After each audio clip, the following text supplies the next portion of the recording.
Hello, hello! Can you hear me? Hello, hello! Welcome to today's stream. Welcome. Heck yeah, yippee! Hello, Felix. Welcome in. I hope you are having a good day. I should put a little warning that,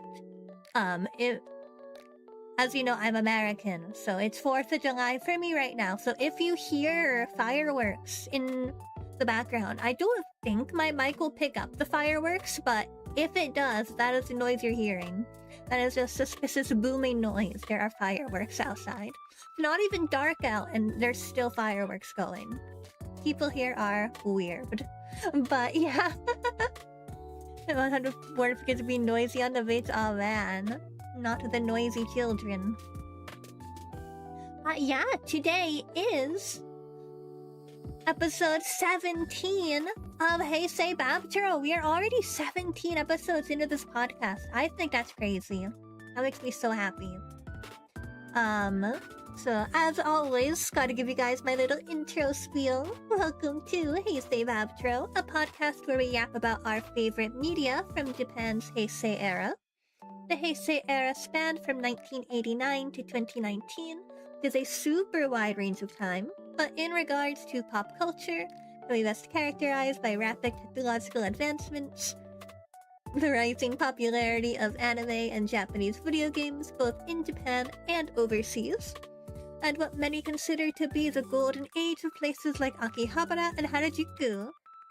But for today's episode, I'm going to be joined by a great man in gray and yellow to talk about all things visual novels. Because he has lucky 17, yeah boy.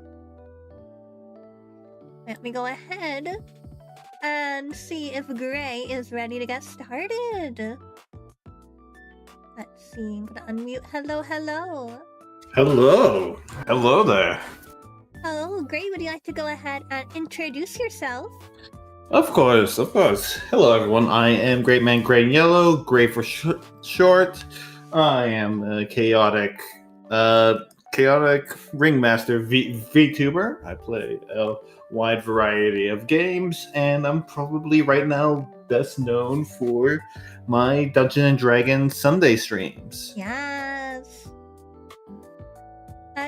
You are here on the podcast today to talk all about visual novels. Yes, I am. Thank you for having me. Yes, I'm so glad for you to be here today. So the way I usually start these off, I want you to imagine for a second that there are people in chat who have never heard of a visual novel before. How would you introduce the concept of visual novels to someone brand new? Of course. So the concept of visual novels. Now, let's see if my nervous butt can actually form cohesive sentences. You got this.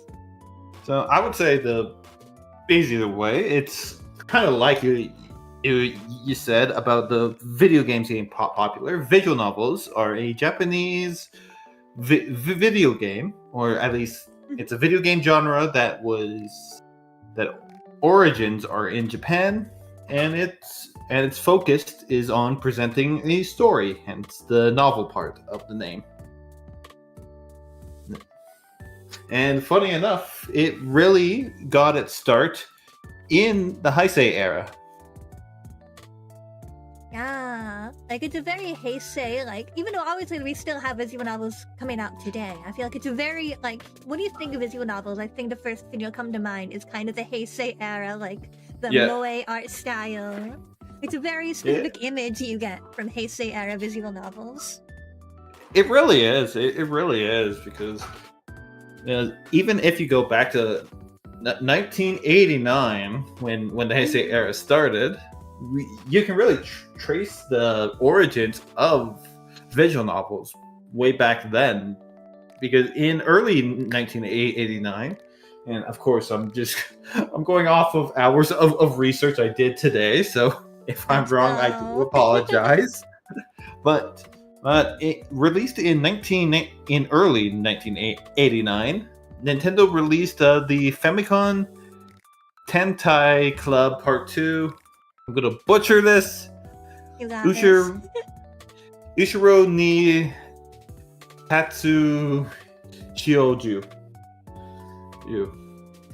This was a detective adventure game, but Ooh. elements of this helped lay the early groundwork for specifically suspense-driven visual novels, but definitely visual novels in general.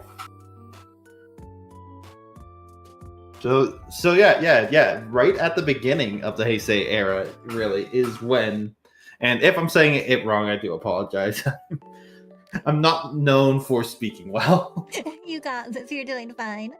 But yeah. Right at the beginning of the era is really when visual novels started to become a thing.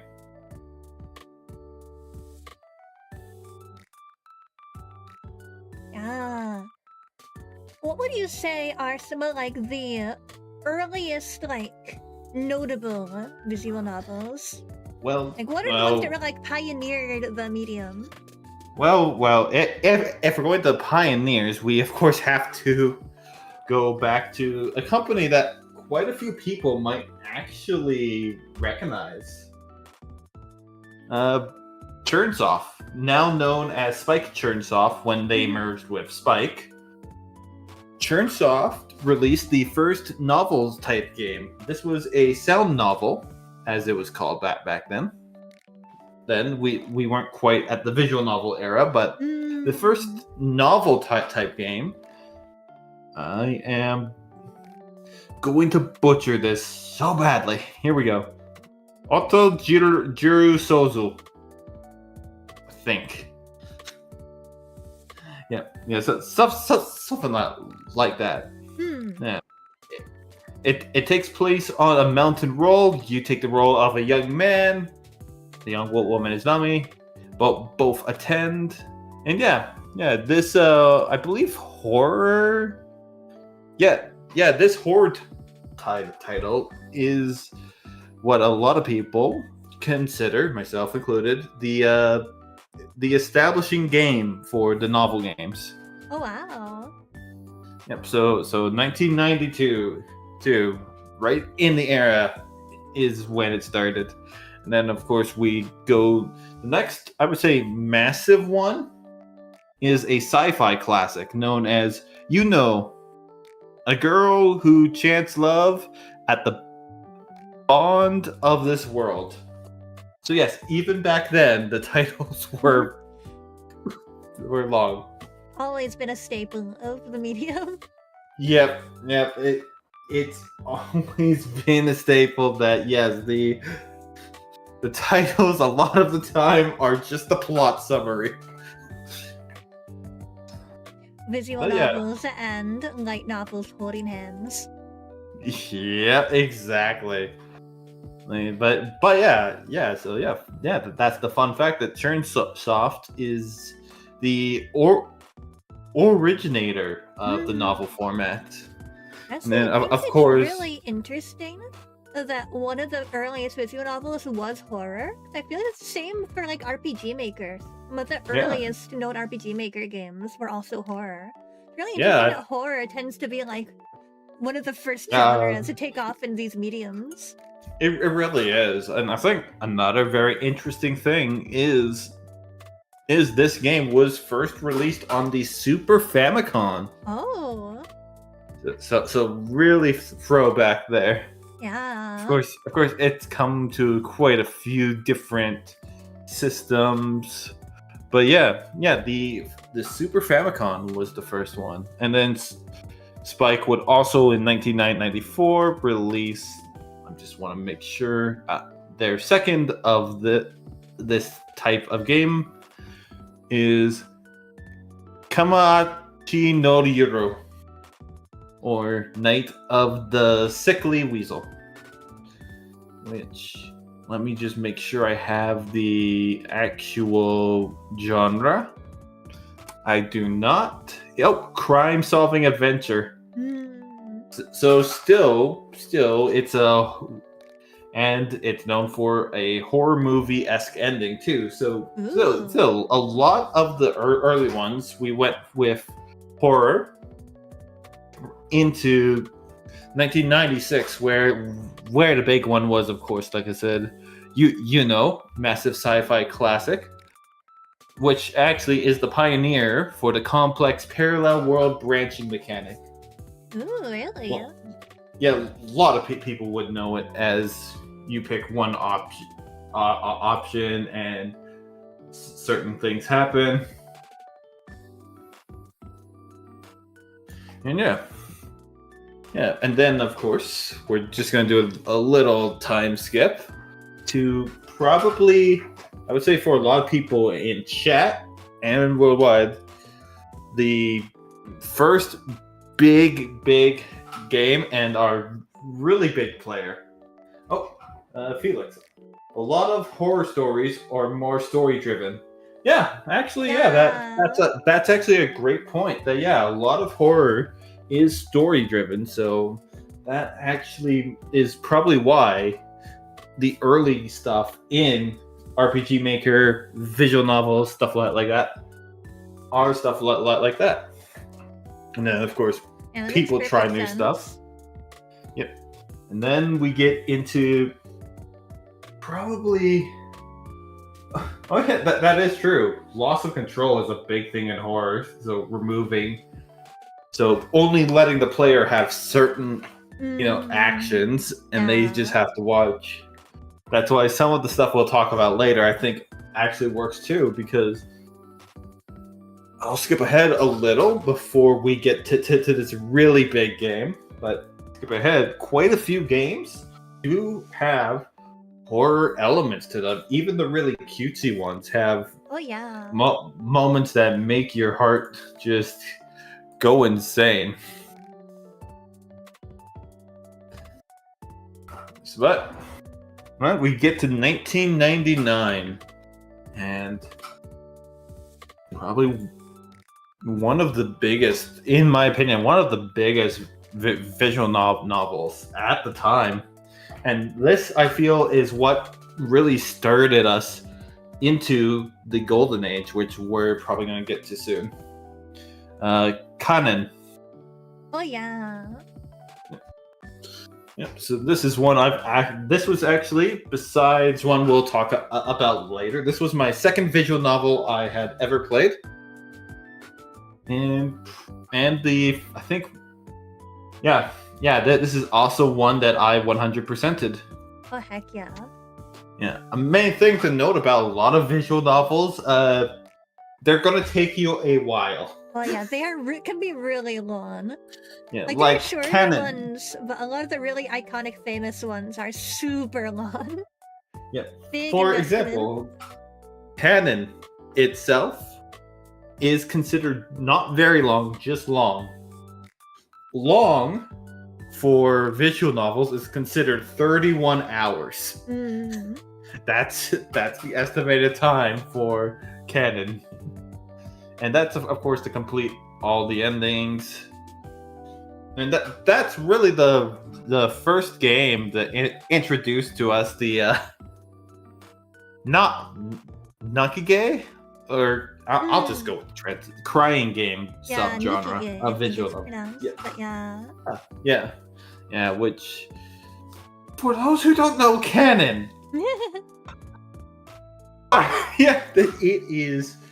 it is an emotional game, which I think is it like was brought up by Felix about horror.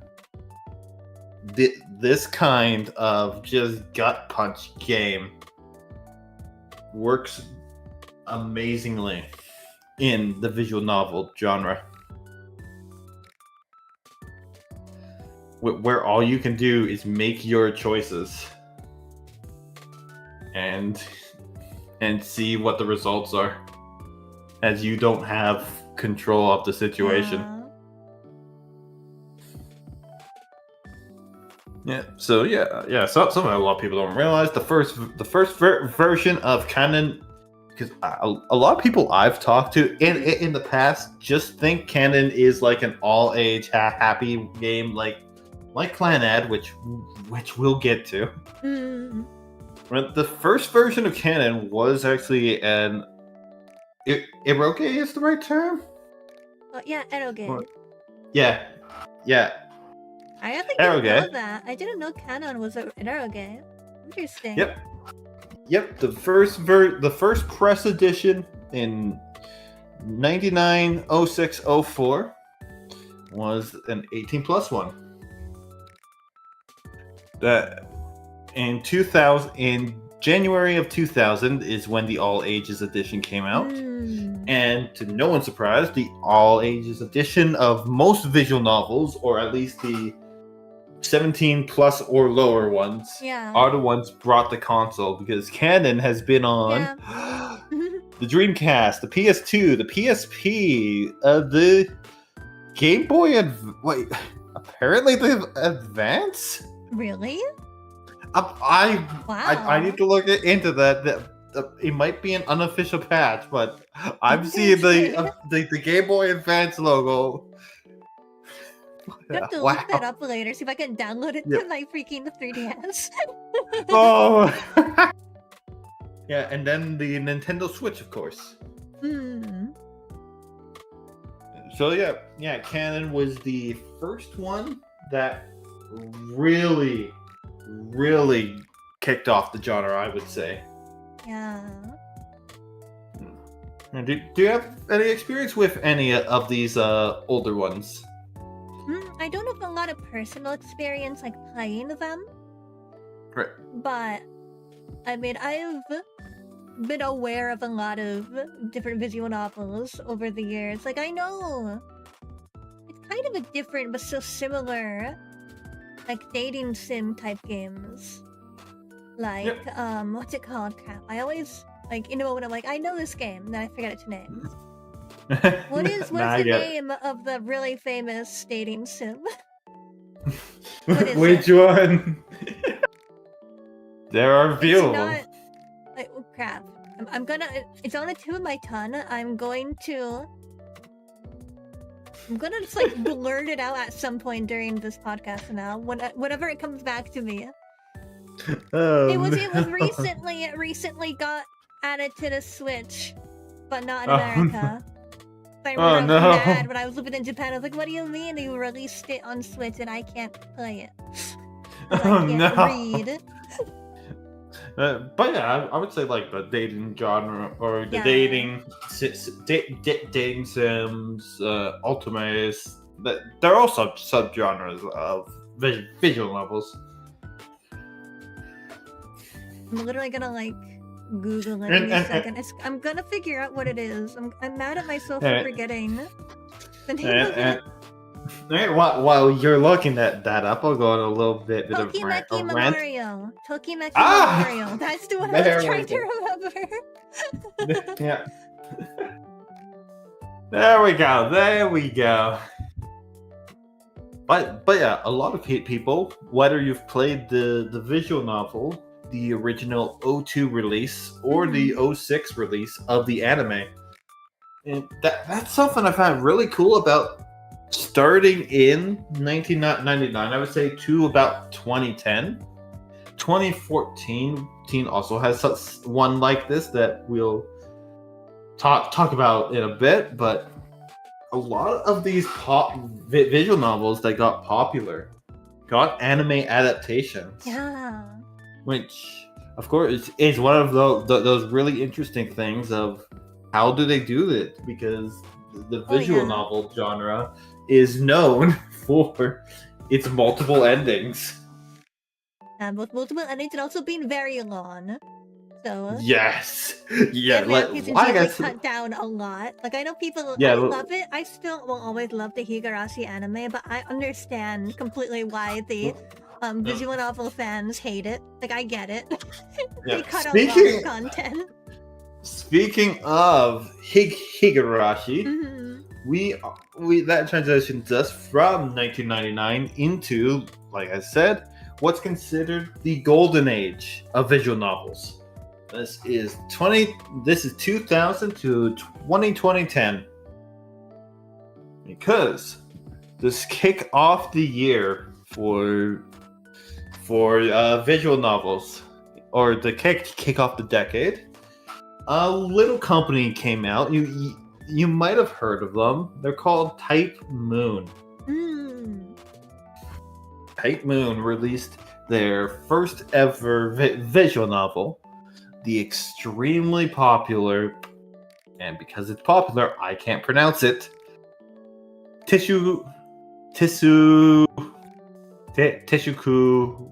Kuhumi. I think I got it. Kuhumi. It's something like that. It's something like that. Or blue glass moon under the crimson air, or Moon Princess. And once again, this is long, 43 hours, 28 minutes. But this would explode in popularity. This is where not only the Type Moon got their start, but I would say this is where they popularized. For those who don't know the Type Moon games, you can get, there are so many bad endings in them. Oh man. Like that's the main thing known for them. We'll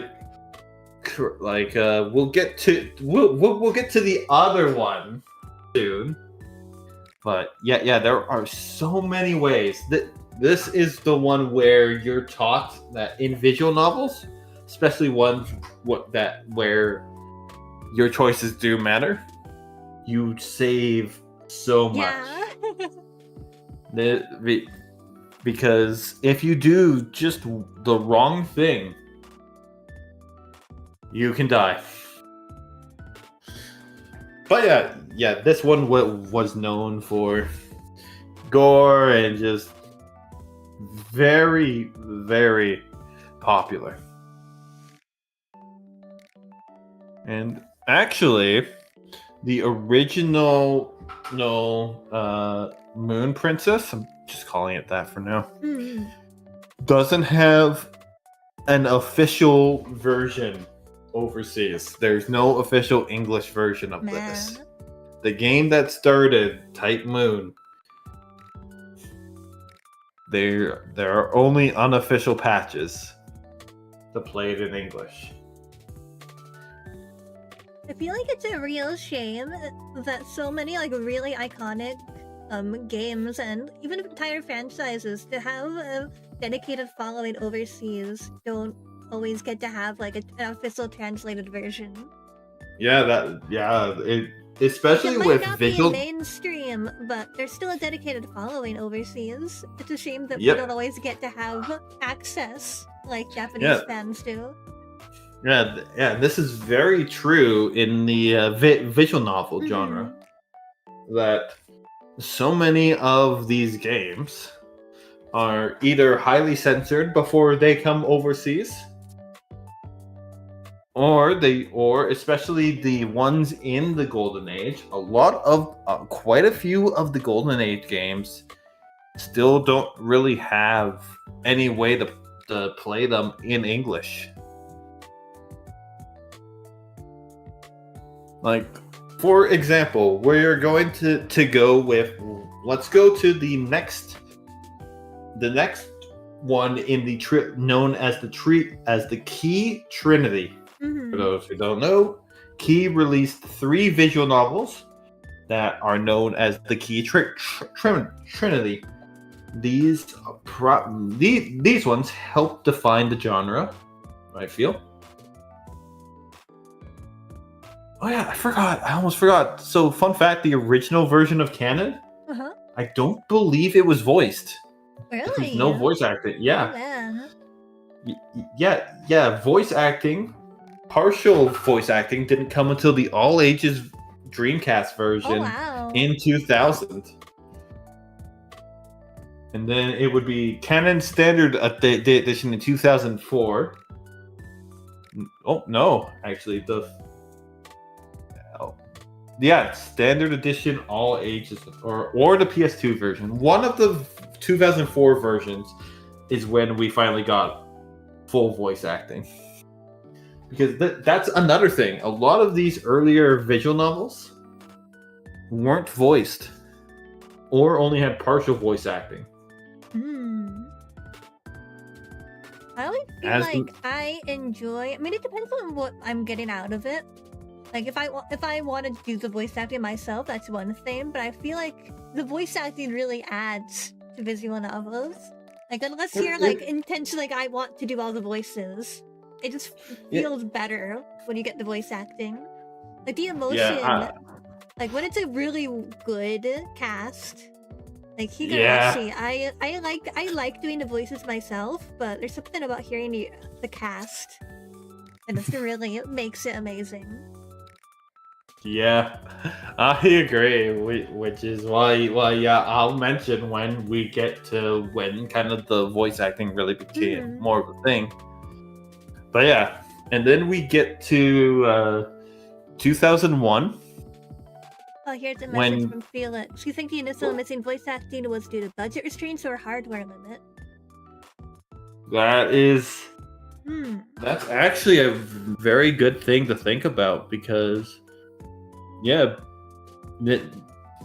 something we always need to remember that during this time, the visual novel genre, it's still an emerging genre of video games. And a lot of these studios are made just to make these, so they probably don't have the biggest budget. But these are also meant to be played on early 2000s PCs, Windows. Yeah, that makes sense.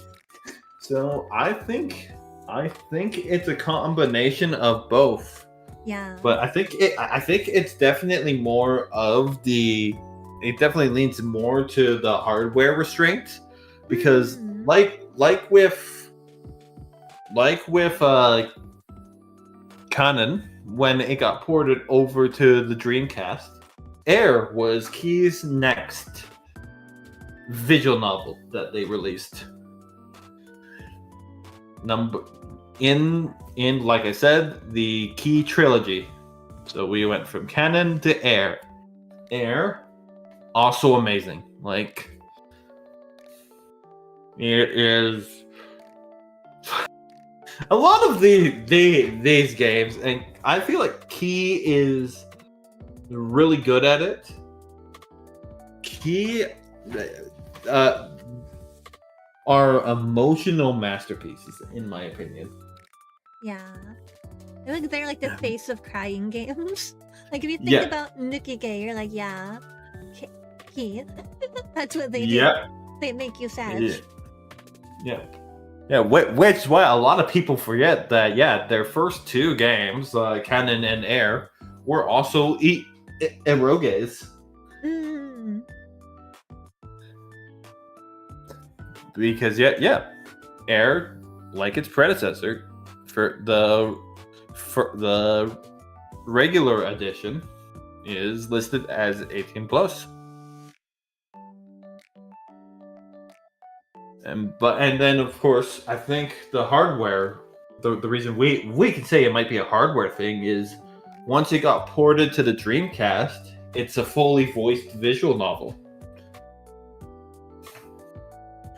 Also, something about Air is it had unlockable routes, which in visual novels sometimes you have to play through a game a couple of once, twice, or multiple times to unlock routes.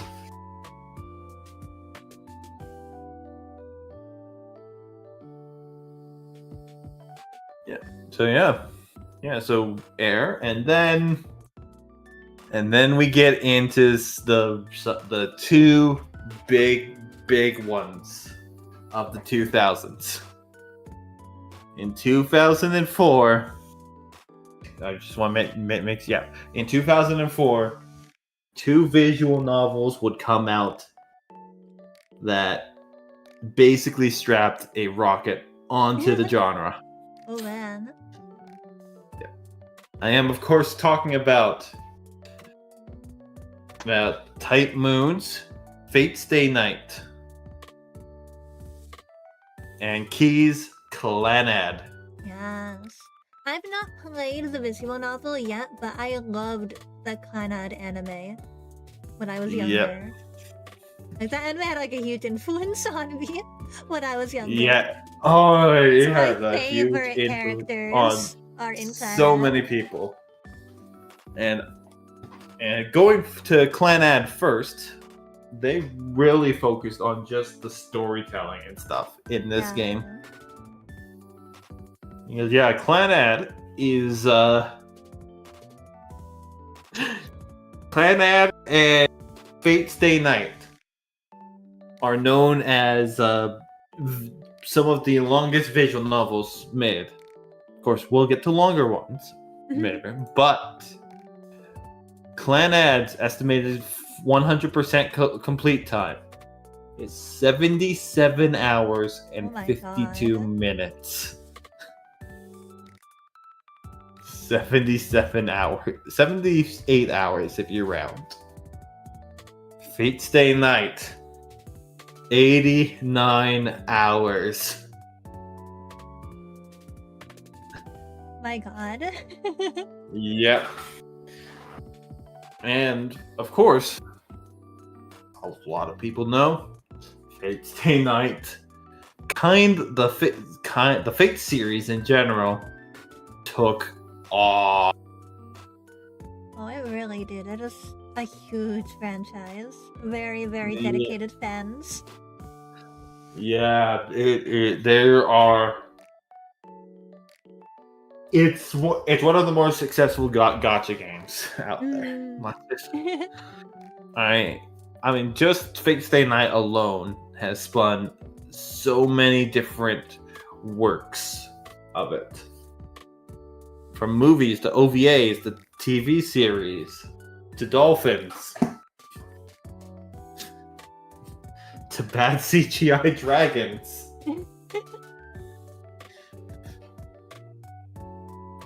It took off. And I would say that the Key Trilogy and Fate Stay Night is what, for a lot of Western fans, got their attention on visual novels. But of course, since we're talking about the early 2000s, of course, the Key Trilogy and Fate, as well as Type Moon's other game, are what most people remember from the early 2000s. But the amount of stuff released back then, so many good visual novels. For example, we have Saya no Uta. Yes. Which heads up, don't 18 plus for that. Every version 18 that there is, and it's not just because of the H scenes. It is a gory fucking game. It is very, very graphic. Oh man. Yeah, but I would say, trying to remember what genre. I would say, so if the first one propped up horror, this one helped speed up horror. Yeah. And then not shortly after, oh, actually no, I am wrong. Saya no Uta came out after the big horror game for visual novels, which I think you can actually talk about for a bit. When They Cry, as it's known in the West, or Higurashi. Yes. No, I love Higurashi. It has been one of my favorite franchises since I was a teenager. But yeah, I definitely... It's an interesting one because maybe you can explain the concept a bit better than I could, because I don't fully understand what it means. I know Higurashi was originally considered a sound novel. What is the difference between a sound novel and a visual novel? Like, what is the distinction? Because I remember there is a distinction. I just don't remember what it means.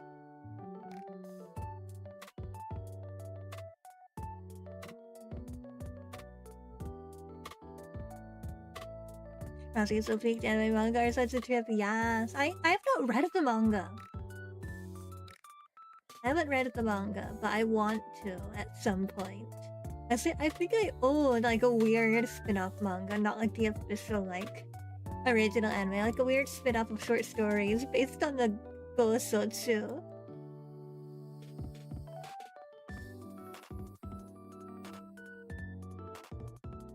Yeah, Higurashi is an insanely big, popular franchise. Oh, it is huge. I mean, 07 expansion. Yes. They have. They have released some other stuff, some of which are actually kind of popular themselves. Mm-hmm. However, yeah, this one alone has done so much for them. Yeah. And we have so many, and this is one where it's multiple. It has so many sequels. Yeah, because Higurashi was released in chapters too. Yep. So it's technically one game, because all of them collectively tell one story, but it's divided up in chapters, and each chapter is treated like its own separate game. Which is a little annoying when you have to buy them all individually. It really is, but yeah, this is. Yeah, and like they're divided for a reason. In a way, the story structure is very unique, which I really enjoy. Yes, it is, and the anime, which I know you brought up, is divisive. Yeah, it's divisive. But I get why people don't like it, but I personally love it. Yeah, and it did a really interesting thing that not many visual novels had done up to that point, and a certain one that maybe I'll talk about later for Gritted Teeth does, but the anime it uses a lot of the bad endings. Yeah. I mean, it shows each path as well as the bad ending, and what a bad and oh, but yeah, what bad endings they are. Oh my god. Yeah. Like once again, just like with like Fates or the one we just talked about, 17, 18 plus for this one too. And this one isn't even because of 18, it's just because, I believe, Babs, you can correct me if I'm wrong, it's just because of how gory yeah. it can get. Yeah, there's no like H scenes in Higurashi, it's just because it's really dark and violent. Yeah, no H scenes, just death. Yeah, just a lot of death and just very dark subject matters too. But yeah. Oh man, yeah.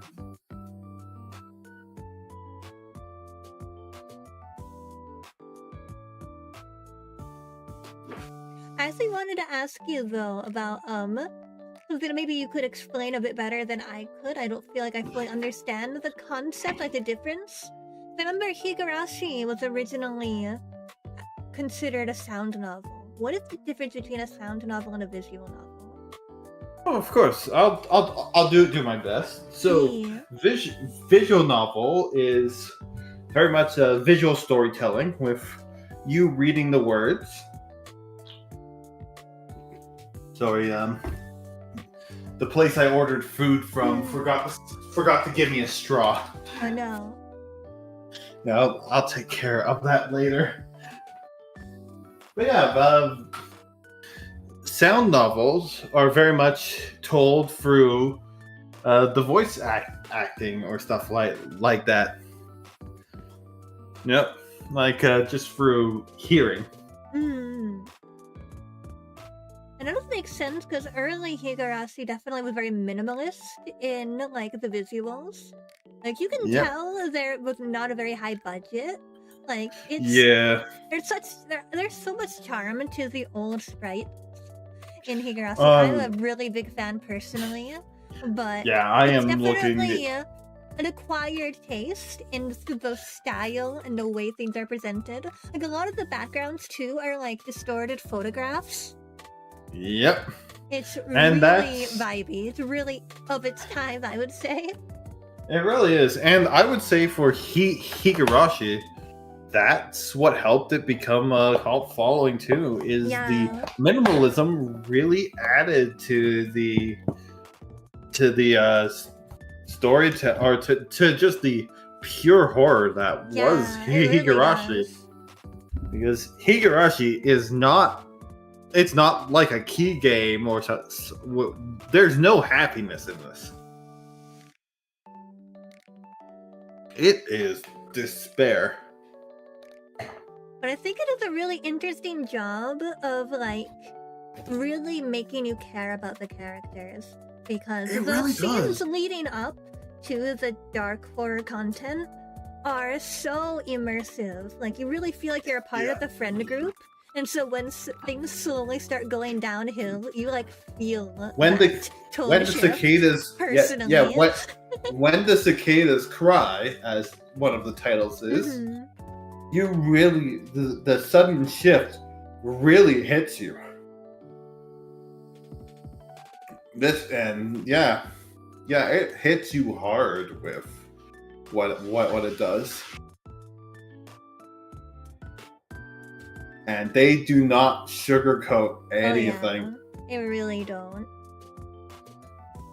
And I think, you correct me if I'm wrong, I'm pretty sure I've read that Ryusuke 07 actually like used to work as like a caseworker, so he has like a personal experience with some of the topics that are covered in the game. So like, not to spoil Higurashi, but there's a lot of topics of like mental illness and like abuse that I feel like are handled surprisingly well for a piece of horror media.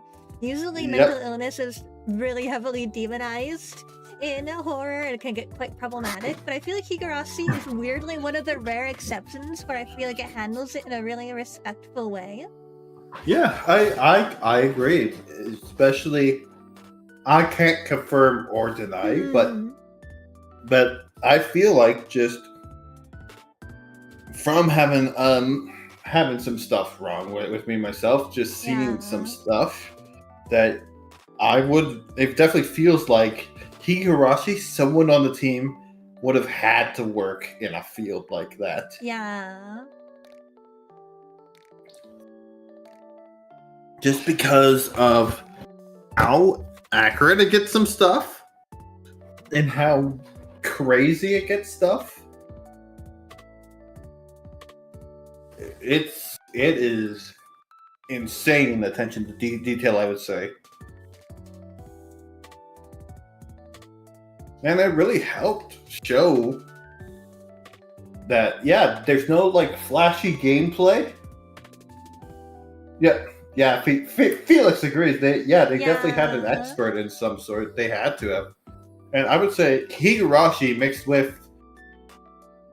In this time, you got Higurashi, the Key Trio, and Fate had all come out around the same time. Yeah. It really showed, I would say, that no, you don't need flashy gameplay or something like that. You just need goods, and I can't even say you need cute girls because Higurashi. You just need a compelling story, and to me, personally, I feel like that's the basis of a good visual novel. It always comes back to, how is your story handled? How do you handle your genre? Yeah, definitely. Like, the 8 scenes can be great and stuff like that, but if the story's shit, I'm not gonna want to play it to that part. Exactly. Gotta earn feel those like- 8 scenes. Yep, yeah, I feel like especially with people who just hear visual novels and think, oh, it's just 8 stuff and that's it. You don't realize that no, for most of them, not all of them. Dizzy demons, I'm staring right at you. For most of them, you have to work and read, and it builds up to that. It doesn't like come out of nowhere. It's a progression. It's a story.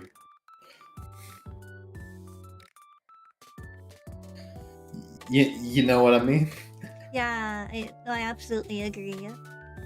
Yeah.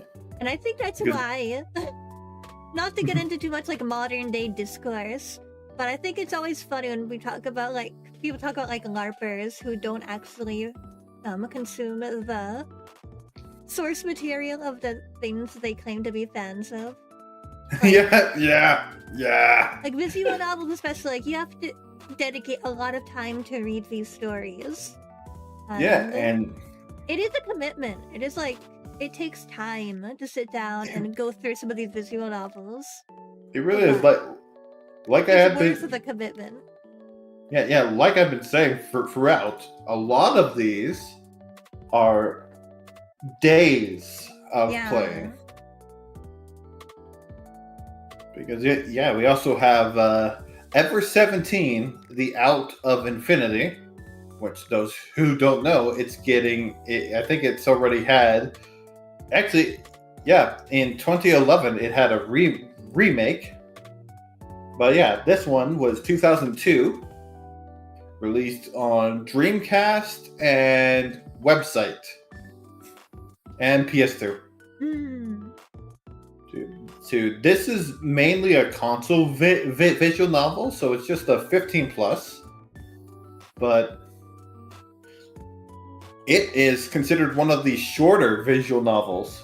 Yeah. It's 33 hours long. Yeah, 33 is short for a visual novel. Yes. The playtime on the website I'm using, the visual novel database, it says long, but for a lot of visual novel fans, 33 hours is considered short. Yeah. And yes, I agree, Felix. Yeah, visual novels, the biggest appeal is that it's basically a playable storybook. Yeah, you got music, voice acting, art, but it's also like reading a book. Yeah, I think that's the big thing about visual novels. And that actually transitions me well. Not every visual novel is just that. Yeah. It's stories. So we go into still 2002. Utuer Rumino. That's also the English version, so I don't have an English translation to follow on. So this is a long one, 36 hours, 45 minutes. I have played this one. This is a visual novel with a grid-based RPG built into it. This thing has layers. Oh, wow. I can't remember if this version has that part of it. It probably does, but yeah, this game has so much stuff. We'll get to Danganronpa. Don't worry. Spike hasn't really come into the picture yet, and the merger hasn't happened yet. Though I will say, around this time, Spike does exist. In 2004, they would release a visual novel themselves. Spike, who it known as Kenjui Tendu Dokatu. Not much is known about this. other than the developer with Spike. Interesting. So it's more of an obscure one then. And it got Yep. very popular. Yeah. Yeah, so Spike does exist around this time, but they aren't releasing much. When we get to the end of the 2000s is when Spike releases a little ditty that launches.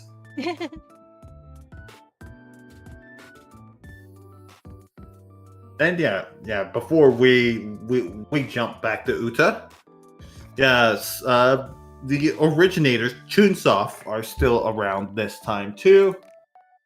Still releasing some stuff on PlayStation 2 and whatnot. So Chunsoft is still around. Spike is just starting to come into existence. But really, for companies, it is Key and Type Moon right now that are the big ones in visual novel. But you still get really good ones from the likes of like Aqua Plus, Leaf, Sting, who work together to make the Uta games. And like I said, amazing story. And then of course there's suddenly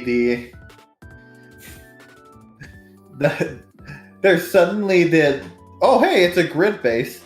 I think the funniest thing is the first time I played it, I didn't realize that you could strengthen the attacks by clicking in rhythm.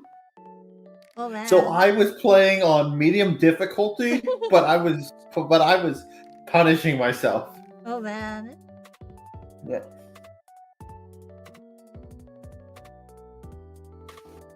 Yeah, and this is one where there is one ending. So to me, when there's only one ending, that's when the story really needs to come out. If it's not a choice-based visual novel, then you don't really have anything to hide behind. Yeah. You have to do great. Also, around this time, Move Love is also a thing. Oh yeah. Yeah. Move Love. Unfortunately, I do not know much about it. I do know it's one of the more popular ones. Yeah, like I know of it, but I don't really know what it's actually about. But I know Me it's very too. popular. Yep. And that's the thing I feel is a lot of these, we might not know much of as Graham Babs, but we've heard of them. Oh yeah. And that just tells you that around this golden age, people are really starting to get into visual novels. They are starting to pick up steam. Steam doesn't exist yet. But they're starting to pick things up, and people are really starting to pay attention, especially in Japan. And it's around this time that the animes for visual novels start coming out. Of course, the very famous Air Clannad, or not Canon 06 Clannad trilogy, which all three are amazing, worth a watch. In fact, pause this podcast right now and go watch all three. Yes. Required viewing. No. Yes. But those had picked up. Of course, the Fate had picked up huge overseas. But these companies still weren't. Oh shit! Yeah, Steam was kind of around. Oh shit! Wow. Learned something new. Nice. But yeah. So this is how but unfortunately, a lot of these companies weren't releasing because I think back then, especially, it was expensive to get your game from from the east to the west. And there were a lot of strict things you had to be careful of. Definitely. Yeah, which I don't know if you can talk about, especially since this is episode 17. Mm. You could probably talk a little bit more about the strictness of it, especially in the early 2000s. Yeah, I mean, I feel like it's even now still weirdly strict. Like, it's kind of fluctuates. Like, as a more recent example, I guess, but it's been on my mind since last year. I'm still a little bit annoyed by it, even though it doesn't personally affect me too much. Corpse Party. Which has official, it has official English translations. Like, that's always been a thing. Like, you can play all the games in English. But last year, they released a bundle on the Switch. And it came out in Japan. I own a copy because I bought it when I was in Japan. But they literally canceled the American release. Yeah. So, like, I own it. I can play it in English just fine because thankfully the Switch is not region locked, so as long as the English version exists, I can play it. But they didn't release it in America. Like, you literally, you can play the game in America. Why did you abruptly cancel it on the Switch? It's so strange. But like, the rules are always changing. Yeah, it definitely feels like it because, for example, if we do a quick jump real quick to 05, the first Corpse Party holds up really well. Yes, it does. It is one of my favorite games. I'm kind of obsessed with it. But yeah, speaking of stuff we've never really gotten in English, in 2005, a visual novel that I think is pretty damn popular in Japan, I could be wrong, called Shara no Kuni Himewano no Shouju. I will just, in the Discord, I will... or The Girl Among the Sunflowers. I don't think I've heard of this one. Maybe, but anyways. But yeah, 2005, it was released. It is a 31-hour visual novel. Very interesting. Very interesting concept.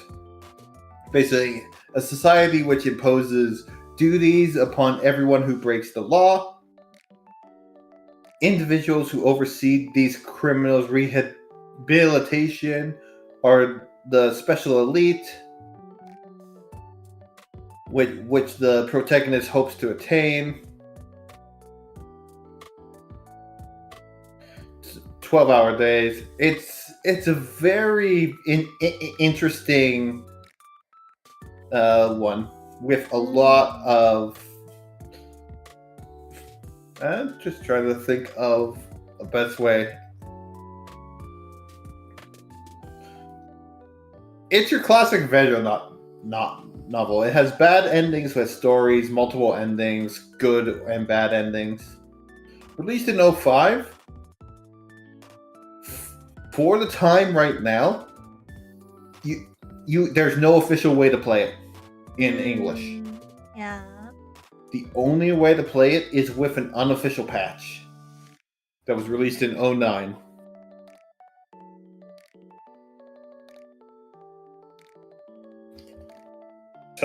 So yeah, a lot of English fans are seeing that these Type Moon games, these key games, seeing the anime,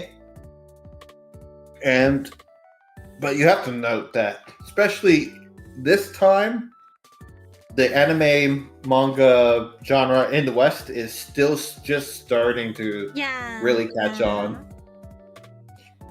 It's still very new. Yeah, so there's no reason for these Japanese companies to translate their games into English, because that would take a lot of money from them, for a very high chance of them losing money. Yeah, because like obviously there were still overseas fans. Like there was a dedicated fan base for both of these games, but they were still so niche so that it really wouldn't have been worth the money. Nowadays, I think that's not the case, and a lot of these companies could absolutely get away with releasing English versions. But back then, I could totally understand why they didn't. Yeah. So that's where, specifically, the old version of Fun Novel came into play. Just taking a quick segue to the West real quick, because I have experience using Fun Novel. Fun Novel nowadays is known for visual novel talk and their walkthroughs specifically.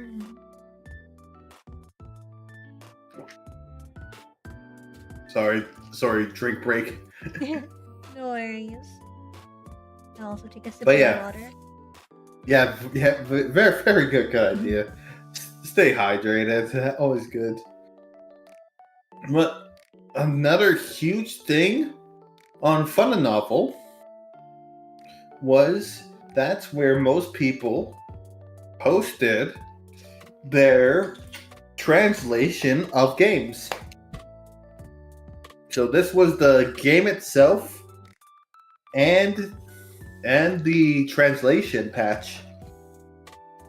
This is where a lot of visual novel fans went to play quite a few, including one that I'm trying to remember what it's called, because for the longest time it was one of my favorite visual novels. Because back then, a lot of us, even young Gray, even like 14-year-old Gray, probably shouldn't have been playing these visual novels, but he was anyways. I turned out fine.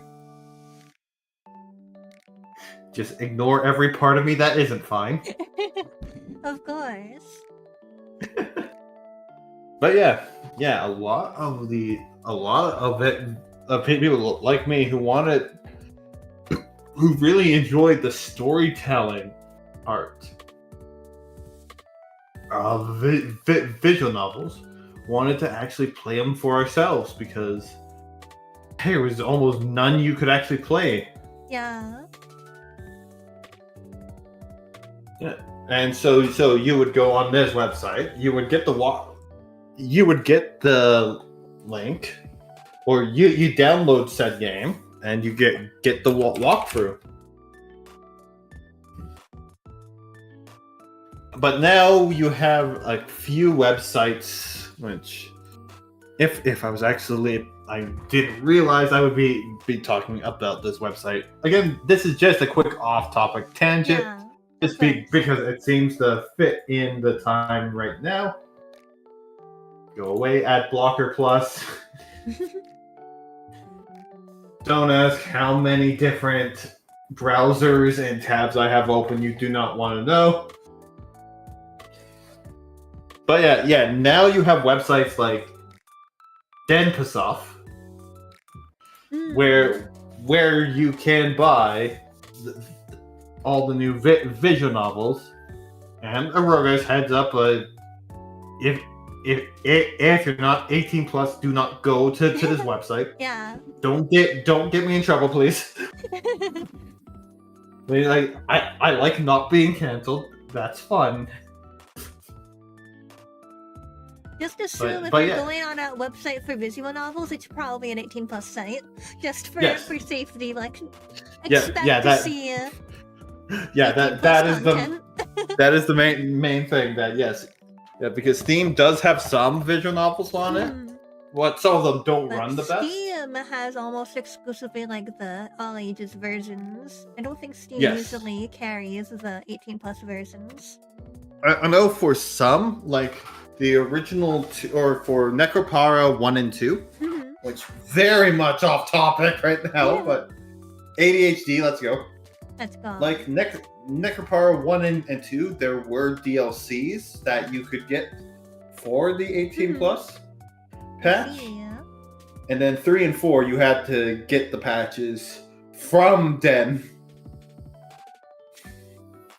So yeah, I would definitely suggest if you want the full experience of a visual novel, use something like a Denisoft if you're of age. Yeah. If you're not of age, use Steam. Yeah. But before we have all of these different options, that is true. Steam is getting more bold with the unsafe games. But things are changing, but generally speaking, if you're looking for 18 plus visual novels, Steam's not the place to go. All you have to do is like scroll down to the the reviews and see people are like, go here for the 18 plus, or this game has cut content. Like, oh yeah, this is not the full game. Yeah, like staying in this era. Another little skip. I'm not even going to attempt this one. I'm just going straight to the English version of this visual novel. If My Heart Had Wings. This is one that people... Yes. It is amazing. It is definitely one of my favorite visual novels. Now the thing is with this one, there's no official way to play the full 18 plus version of it. And that goes for the fan disc as well. Because something I have been failing to mention is a lot of these visual novels have something known as fan discs. Now what these are basically after stories. Oh. Yeah. They either release them as fan discs. For example, going back to the key for a second, bringing us back to the time frame we're supposed to be in. Clan Ed, of course, very famously has Tomoyo After. This is an after story featuring the character Tomoyo. She's the white hair one. Yeah. Yeah. And then quite a few visual novels will have fan discs that have an after story. Which is always very cool. But back then the visual novels are coming out. It's officially a genre that has caught on in Japan. We are at that point in 05. It is definitely, it's not a one-time thing or something like that. This is something that works, I would say. I'm trying to think of the correct word. Popular. This is something popular that Japanese people like. And then 05 comes, and oh boy, a certain visual novel comes out. Oh boy.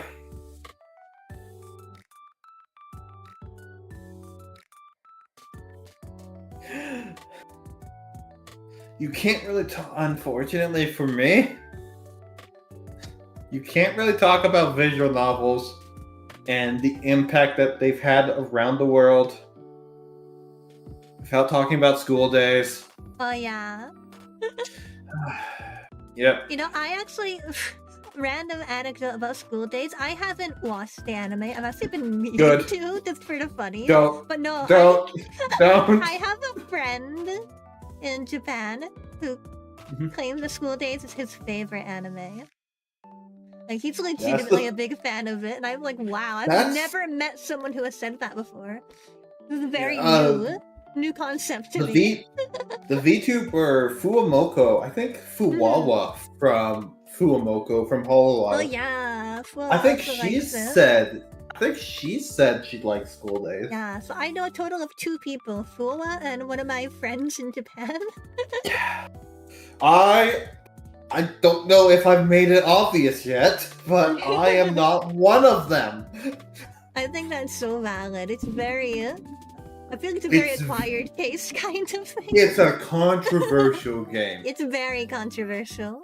It is, but there are people who do like it, which is why I am willingly talking about it right now.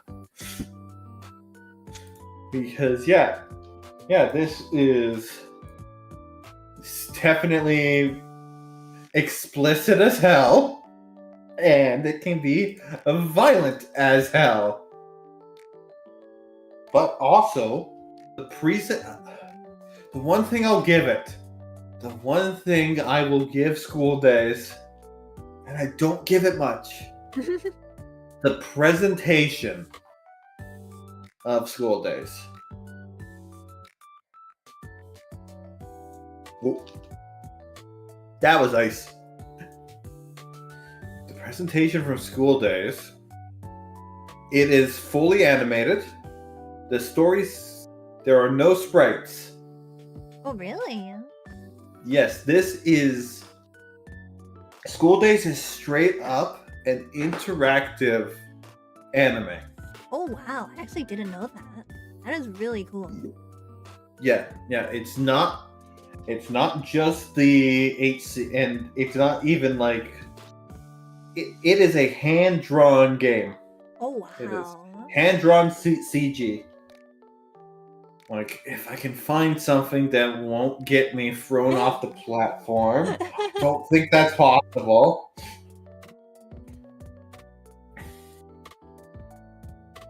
Especially, I mean, the covers are tame, but yeah, School Days straight up.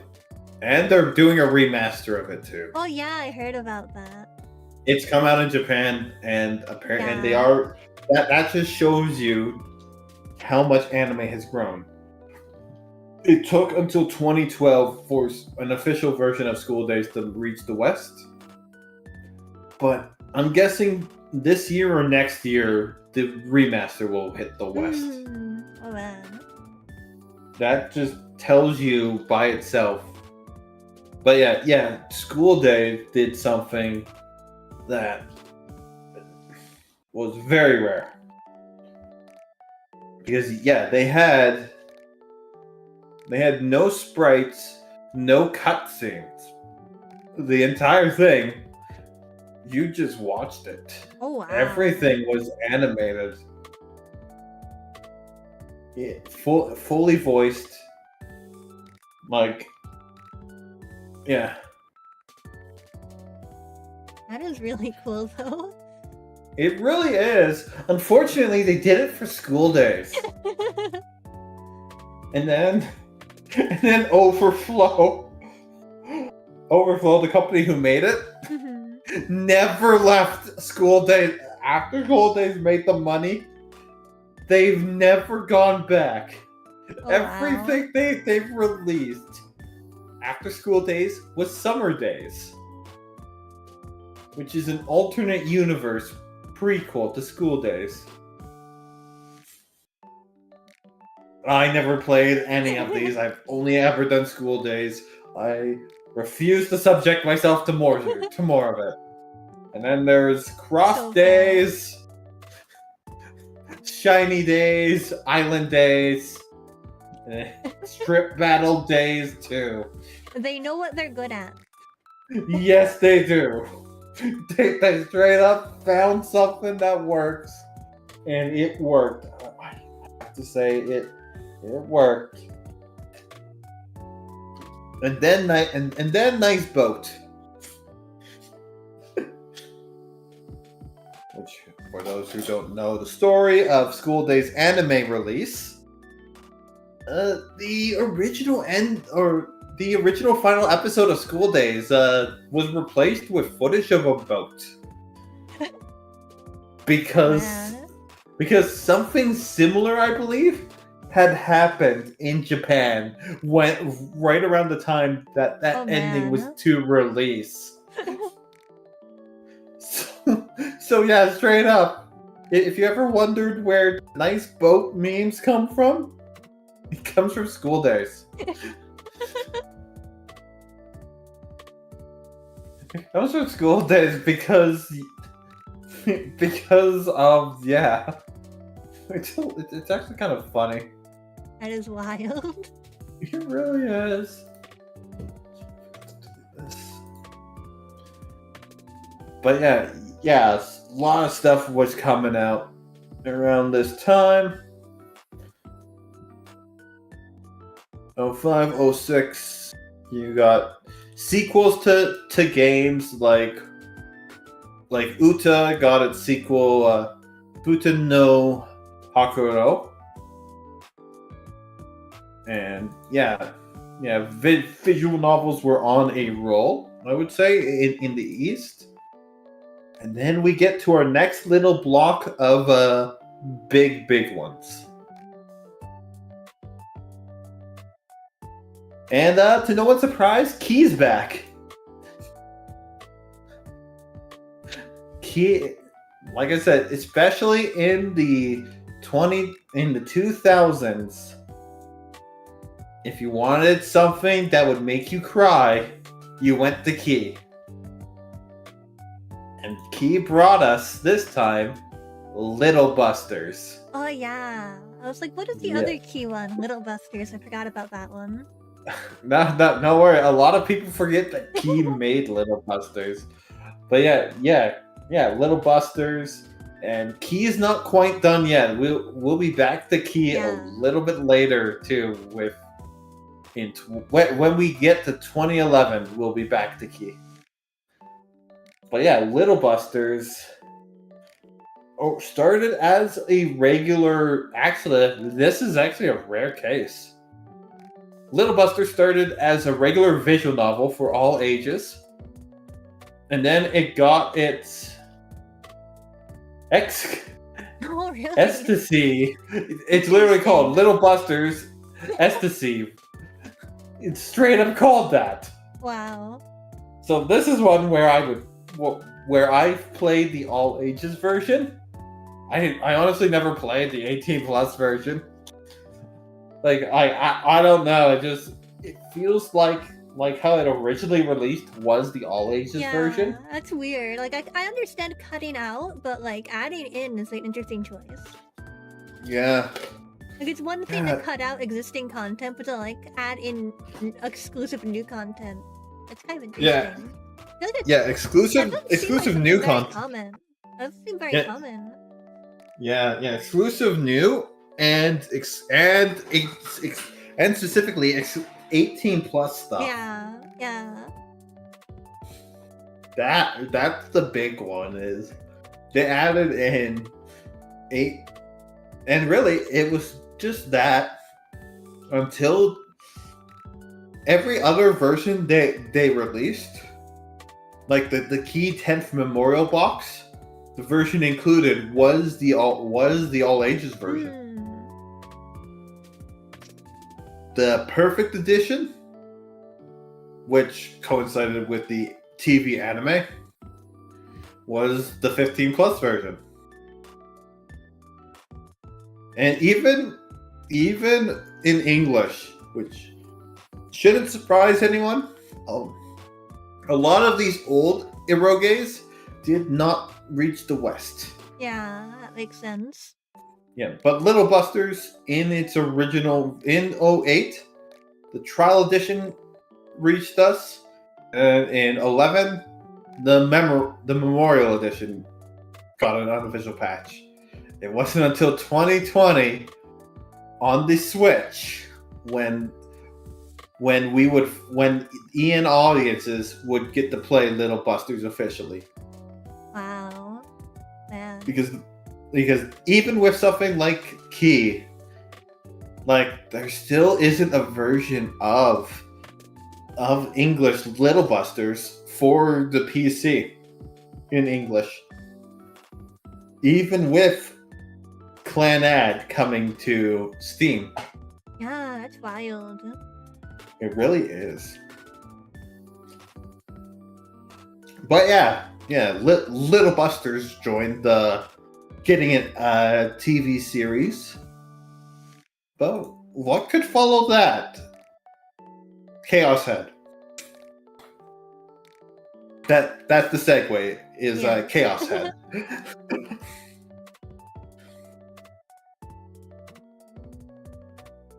Which I think is wild because Chaos Head is a rare one where it releases in 08 and its TV and its anime releases in 08 as well. Oh, really? So, like, did they come out around the same time then?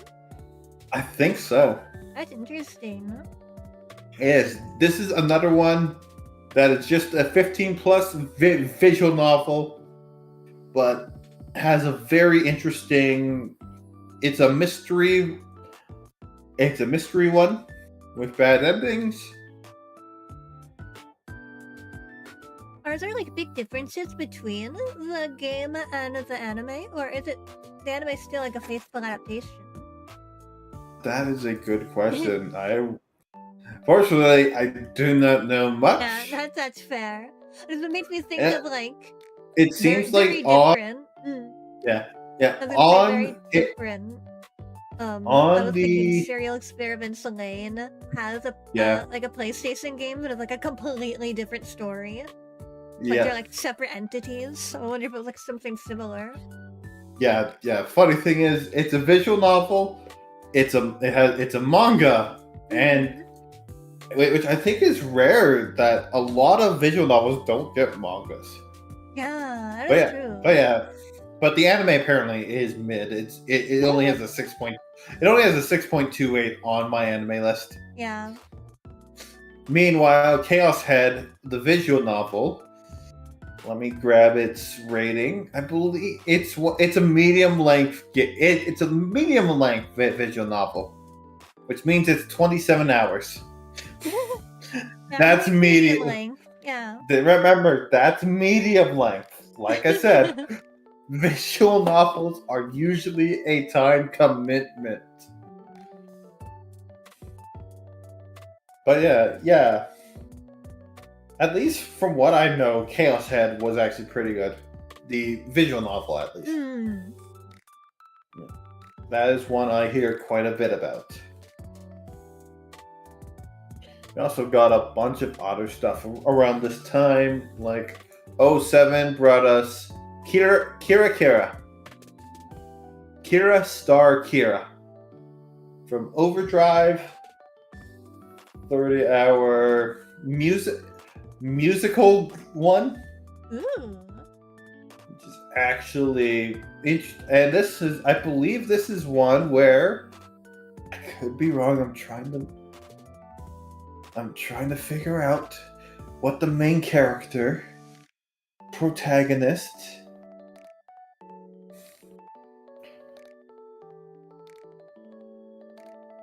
I'm not sure, but yeah, it's a more music-based one, and once again, from Overdrive, and it did pretty well for itself. Let me see, what else do we got in this time frame? Because that is the big thing, is a lot of these are just coming out, and you're really seeing how popular the visual novel genre is. And I think this is when we would get a certain game genre that would combine elements of visual novels with action RPG.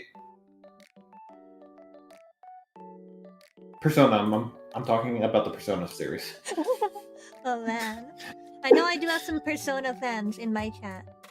Yeah, because a lot of people don't realize. Well, people probably do, but a lot of Persona does come from visual novels, specifically when you're interacting with the characters.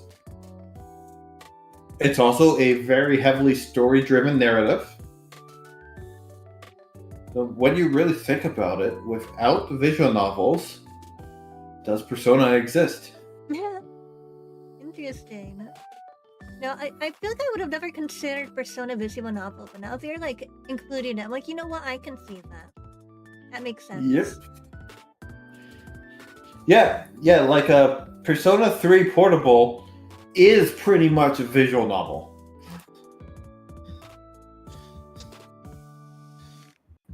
It really is. But yeah. Speaking of fan discs, that's something I forgot to bring up. Fate also had released a fan disc called Hollow Exextria.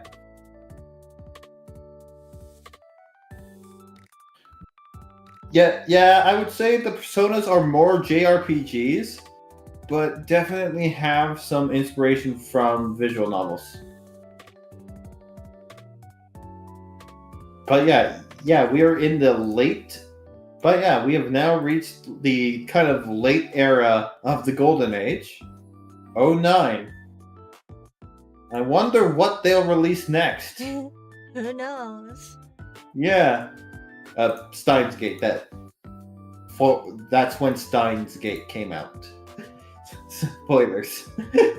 Steins Gate is one of I actually own. I have Steins Gate on my Steam. I just have not played it. And I feel like a LARPer for not playing it because I feel like it would be very much my thing. It feels like everything I love in media is in Steins Gate, and I haven't played it. Yep. I need to finally get on it at some point. Steins Gate, I feel, is the visual novel that finally started to push things in motion. I could be wrong, but that's what it kind of feels like. Because Steins Gate was kind of big. Yeah. Especially like the amount of versions that have come out for Steins Gate is insane, and the amount that are going to come out for Steins Gate as well, it is actually insane. Yeah, just kind of big. Just Yeah, kind of big. As I'm scrolling through, like the I would say it was the first really big one.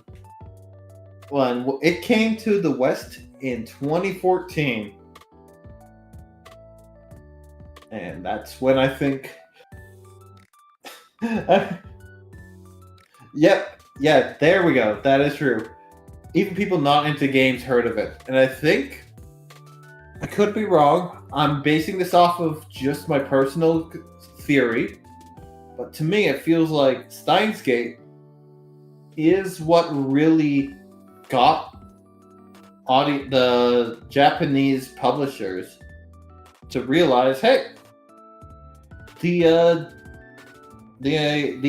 American or the Western audience is actually starting to like this. You know, the overseas audience is really starting to get into visual novels. Because Steins Gate was big.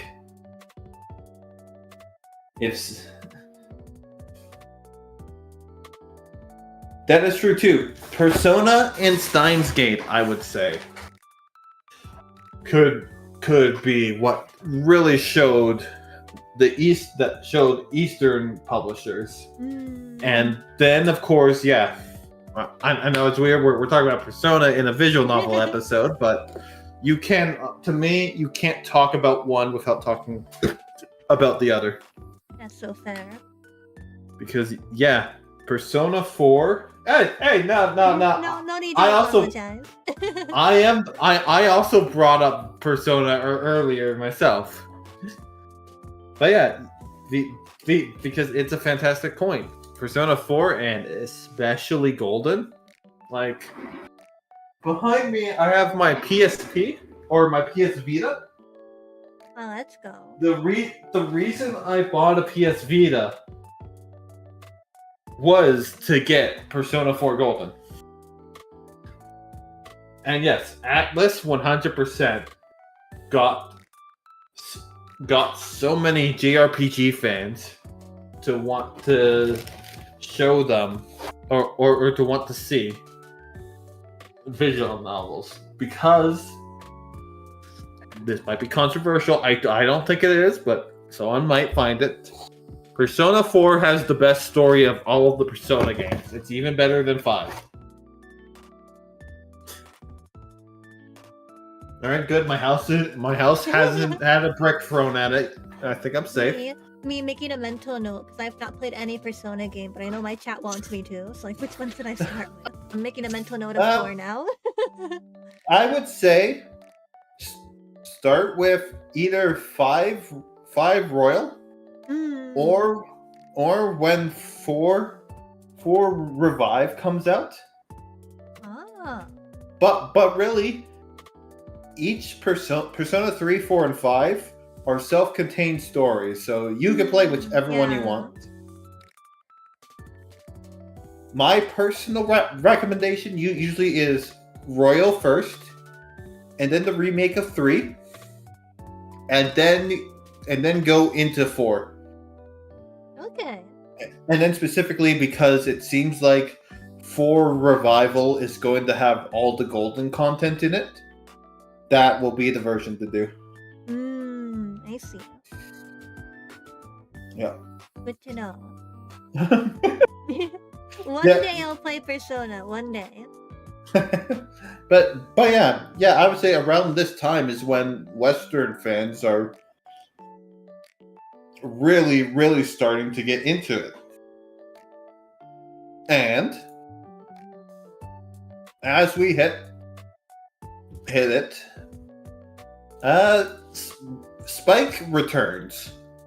Remember Spike? We brought up they made this obscure visual novel on the DS. Well, they're back. And they're releasing something. You may have heard of it. In 2010, on the PSP, Spike releases a game called Danganronpa. Oh man, I might have heard of Kevin. Yeah, Kevin. I'm not even gonna. I'm going straight to the English name. Trigger Happy Havoc, or Danganronpa Academy of Hope and High School Students of Despair. Let's go. Like I've said, even in the early days, visual novels and light novels had stories as their titles. Yes. That were the plot summary. And honestly, I think I could just let Babs take this segment about Danganronpa. You guys know I love Danganronpa. I've been playing through the whole franchise with my brother on the channel since December. So, I'm a big fan. I know most of my chat at this point, if you weren't already a big fan, you are now. Definitely converted some people in my chat to becoming Danganronpa fans over the past little while.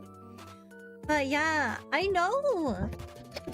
When Danganronpa was still new, it was really popular overseas.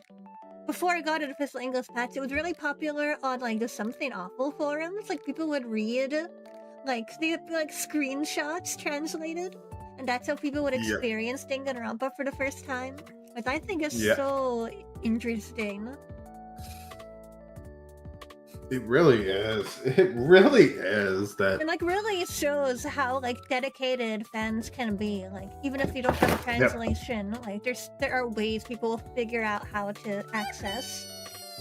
Yeah, and through Something Awful. Local femboy editor, welcome in. Let's go.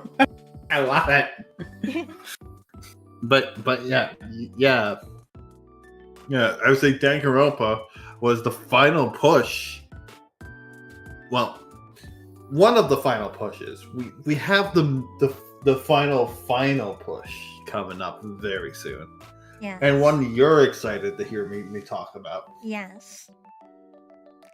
But yeah, this was Spike by themselves. Kind of last kind of game that they made before the merger. I actually didn't know that the original Danganronpa was pre-merger. I thought they were all Spike and stuff. That's interesting. Yep.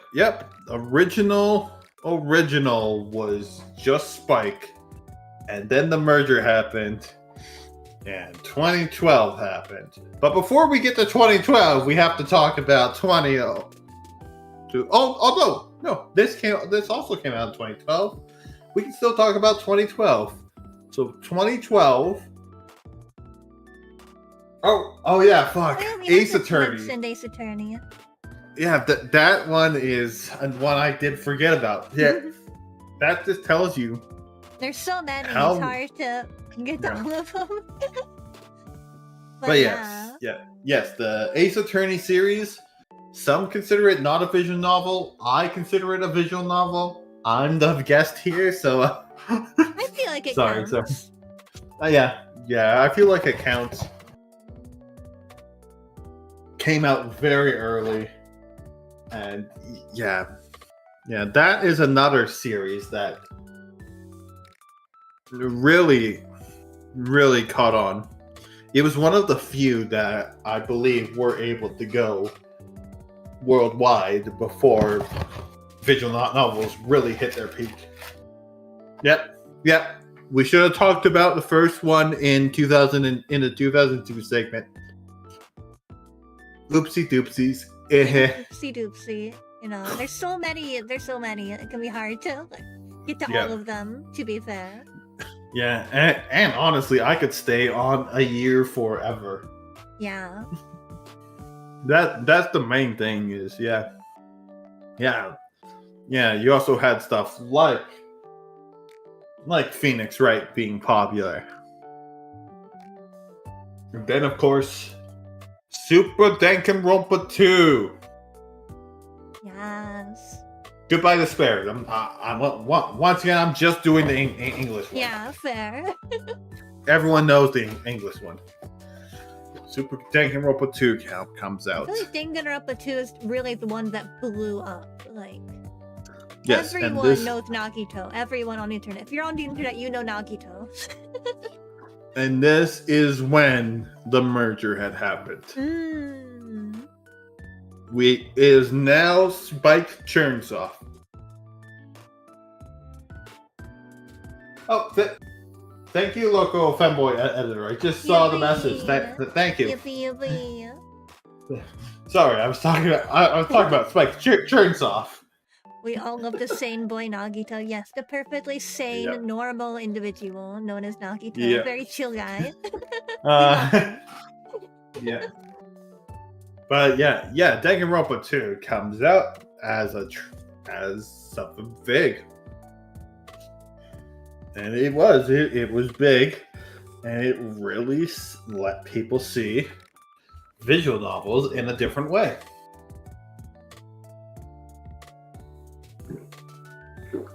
Iced tea tastes great. Anyways. But I would also say that your Danganronpa 2 is not your classic visual novel. Yeah. However, a lot of gameplay elements that make it unique to itself. Yep. However, 2012 had some other stuff come out too. So first off is one I actually really enjoy. Some people might enjoy the title of it. Kindred Spirits on the Roof. Or, as I think the translation of the Japanese title is, Yuri Ghosts on the Rooftops. Oh man. Yes, I didn't realize this either, but Kindred Spirits on the Roof came out in 2012 in Japan. And it was actually on Steam, I think, one of the first visual novels to come to Steam in its 18 plus version. Oh really? Yes, I have it on Steam, and it's the full 18 plus version. That one came to America in 2016, but this one is actually a very interesting way. It's done through like a calendar thing and multiple POVs, and you're just seeing multiple relationships build. over the calendar. That's really cool. And just seeing the main character slowly discover herself.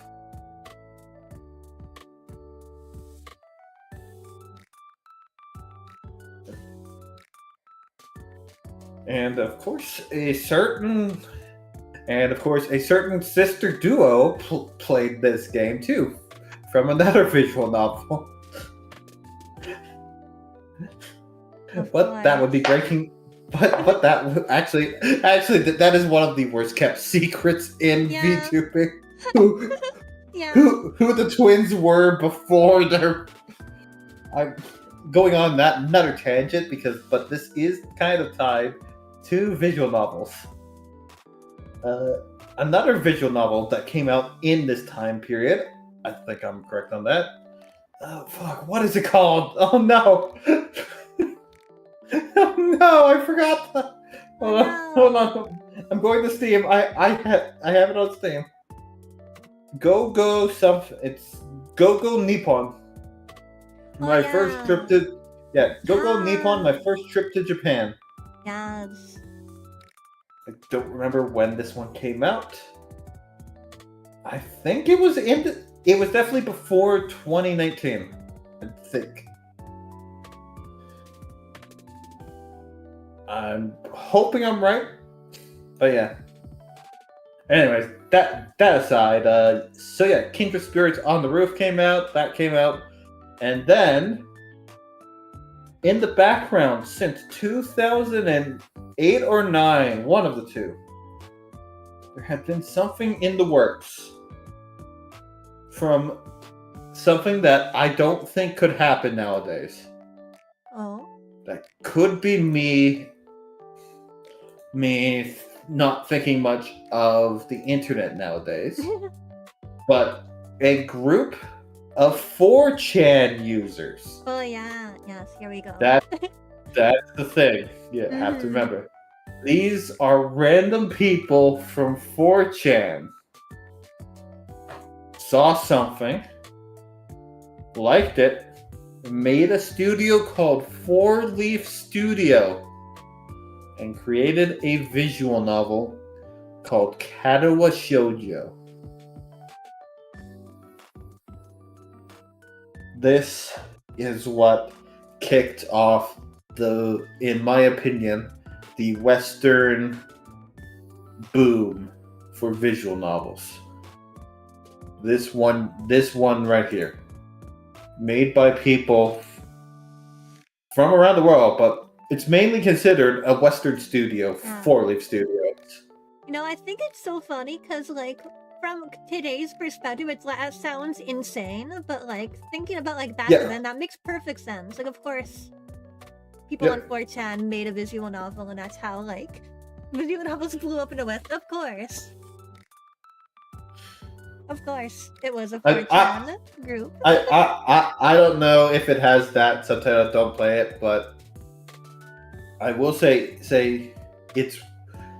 You can get the all ages version on Steam. Yeah. And you can easily find the full 18 plus version, DRM free. Just by looking around.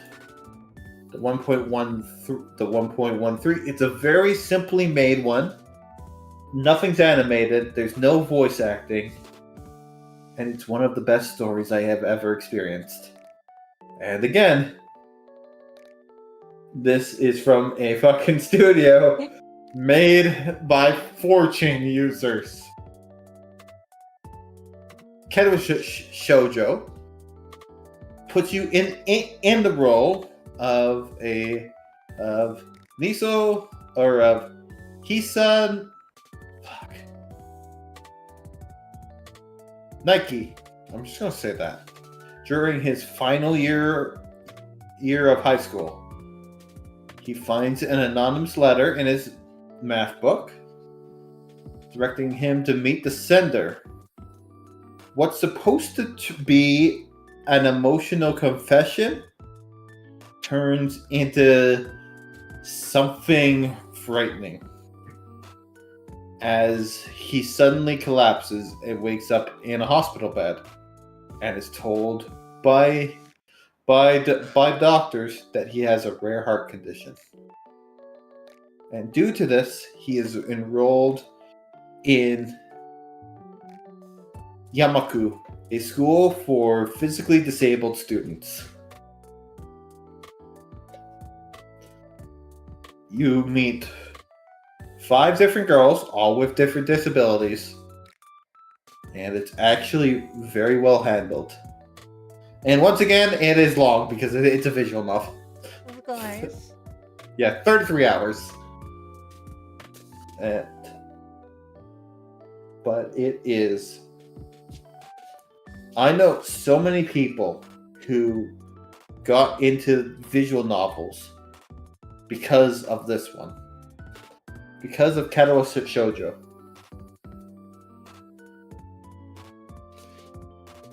This, along with the Danganronpa games, and along with the other one I brought up that I already forgot of, yay memory.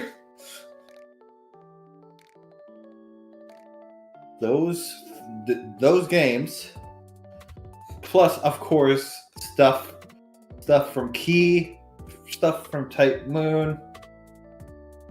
Yes. Considering the premise, Kadowa Shoujo is, if you want something wholesome, play Kadowa Shoujo. It is insanely wholesome. Yeah, I find it so interesting because, like, of course, there's a lot of reasons to be wary of 4chan. It's a very controversial website, but good things have come from it. Believe it or not. That is true.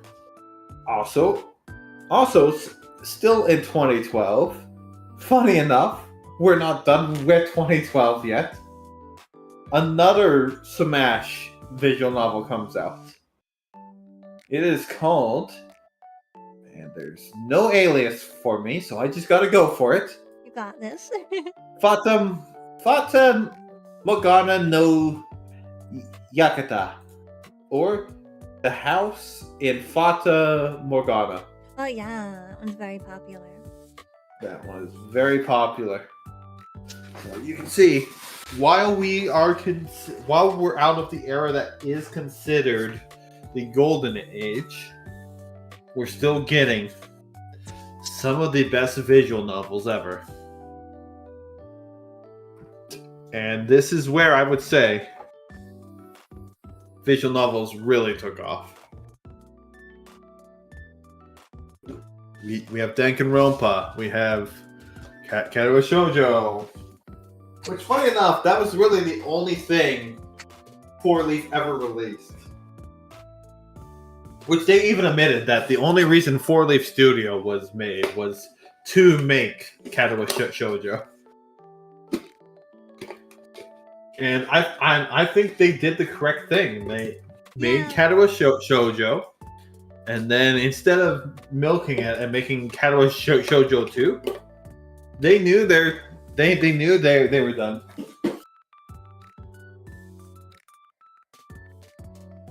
So they just hung it up.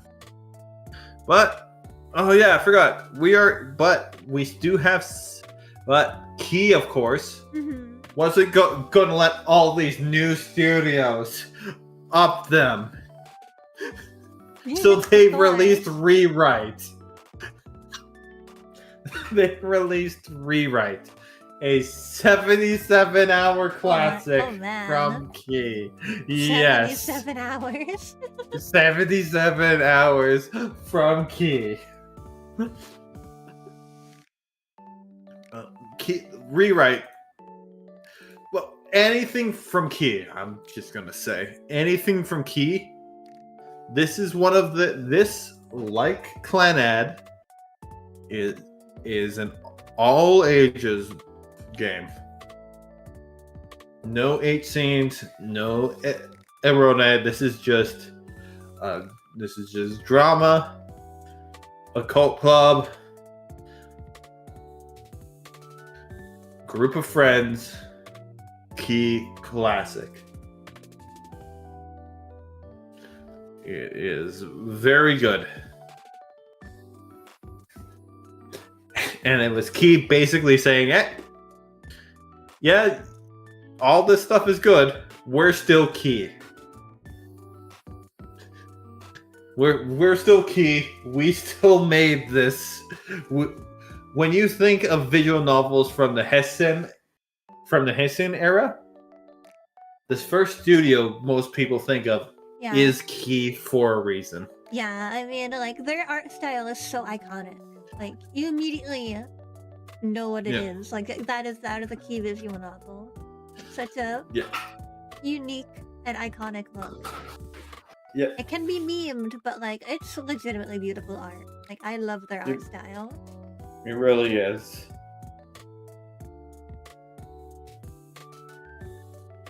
Of course, around this time, another little studio that has a perfect 10 out of 10 rating on Steam. Let's go. Yep. And of course, around this time, another little studio with an iconic art style of their own would slowly come into existence. This one is more known for their eroges with amazing stories. They are known as Yuzusoft. Ah, yes, Yuzusoft. Yep. Now, heads up about Yuzusoft. All of their games, I don't think have all age versions. Some games, I feel like you just can't cut them out. Yes. Some games, it's not possible. Yes. Yuzusoft, very much, you cannot cut them out. However, even with the eroge scenes, even with the 8 scenes, their first one because Yuzusoft has been releasing some stuff that people don't rarely care about, honestly. However, even going all the way back to their first game in 2006, people don't realize Yuzusoft was around that long. Is Braband, where you play in the brass section of a band. Like I'm gonna show you real quick. Babs, the PNG of the cover art for Baban from 2006, and even all the way back then, please work. Yay, it worked. Yeah. I would say studios have 2000s art style. Yep. Some studios sounds good. Yep. Yeah, some studios have art styles that you immediately know it's them. Yeah. For example, the one I'm about to talk about. Like, people watching, like, it's gonna appear on screen in just a second. Your picture in your mind what you think of when you think of, like, 2000s visual novel art style. It's probably this. Yep. This is probably what your mind's eye is conjuring, right? It's a very iconic look. Yep. And Ubisoft was very well known just for this art style. That, and then of course, but the one that really started, I would say, Yuzu, is their 2010 Noble Works. I don't have too much to add about Noble Works. It is unfortunately one of the ones that, for Western audiences, it is lost to time. Yeah, I've not heard of it actually. Yeah, but it was decently sized. But then we get to the first one that was not released because transitions hate me. They had that, and then they also had Amaro Island Natu or something like that. So yeah, Yuzusoft around this time was starting to amp up their visual novels. We'll return to them in 2016, Yuzusoft, when their first real big overseas game comes out. in 2020 is when it comes over, but it still comes out. But still, we are now in the era where this era is the localization boom. This is when things are really starting to come out here. Of course, Danganronpa, a bunch of others, including Akana, 4 Rhythms Across the Blue. This one actually is one of the last ones I feel to get some more stuff to it than usual.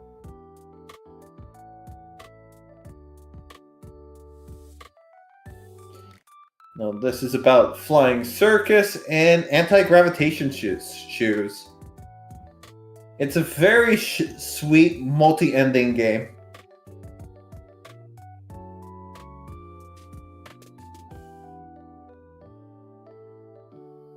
But yeah, it is very nice to kind of read and watch.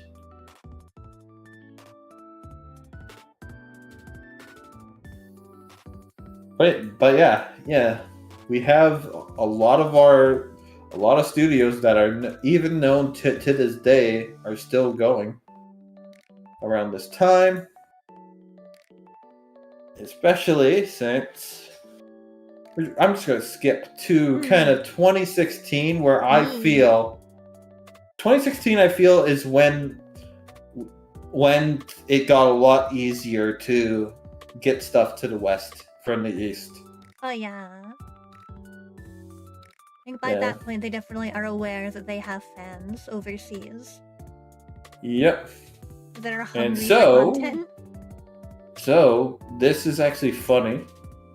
Key releases a visual novel in English first. Wait, really?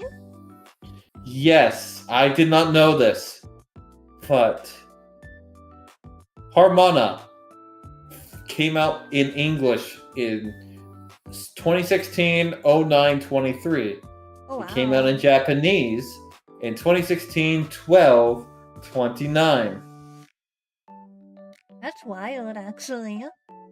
It really is.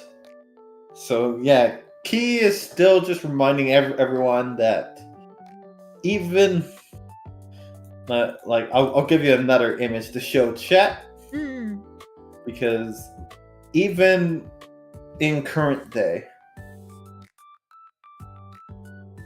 Key's art style, it only gets better. They don't change it, and I think that's perfect.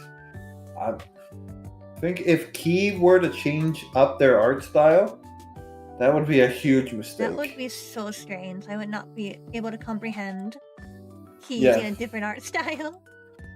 Yeah. Like, it's so recognizable. It would feel it really is. It is, and it also is why I feel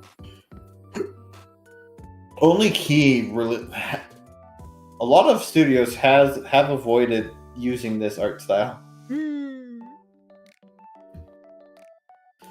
But yeah, 2016 is also when the first Ubisoft game that would eventually come overseas. This is where the website I brought up earlier comes into play. This is when Denbysoft, or whatever I said, I'm already fumbling, comes in during the 2020 pandemic. Yay! Fun times. But we aren't talking about that era, so we're just going to ignore that was happening. That's just when this game reached the West. Yeah, so that's just extra details. We don't need it. Yeah. Seren Bunka is the first Ubisoft game that was released eventually in all parts of the world. And I believe it did pretty well. So Ubisoft is here, Spike Churnsoft is still going strong. And we've seen how visual novels have... We've seen the beginning of visual novels, the golden age, and now they're finally, like anime, like everything else, being seen worldwide.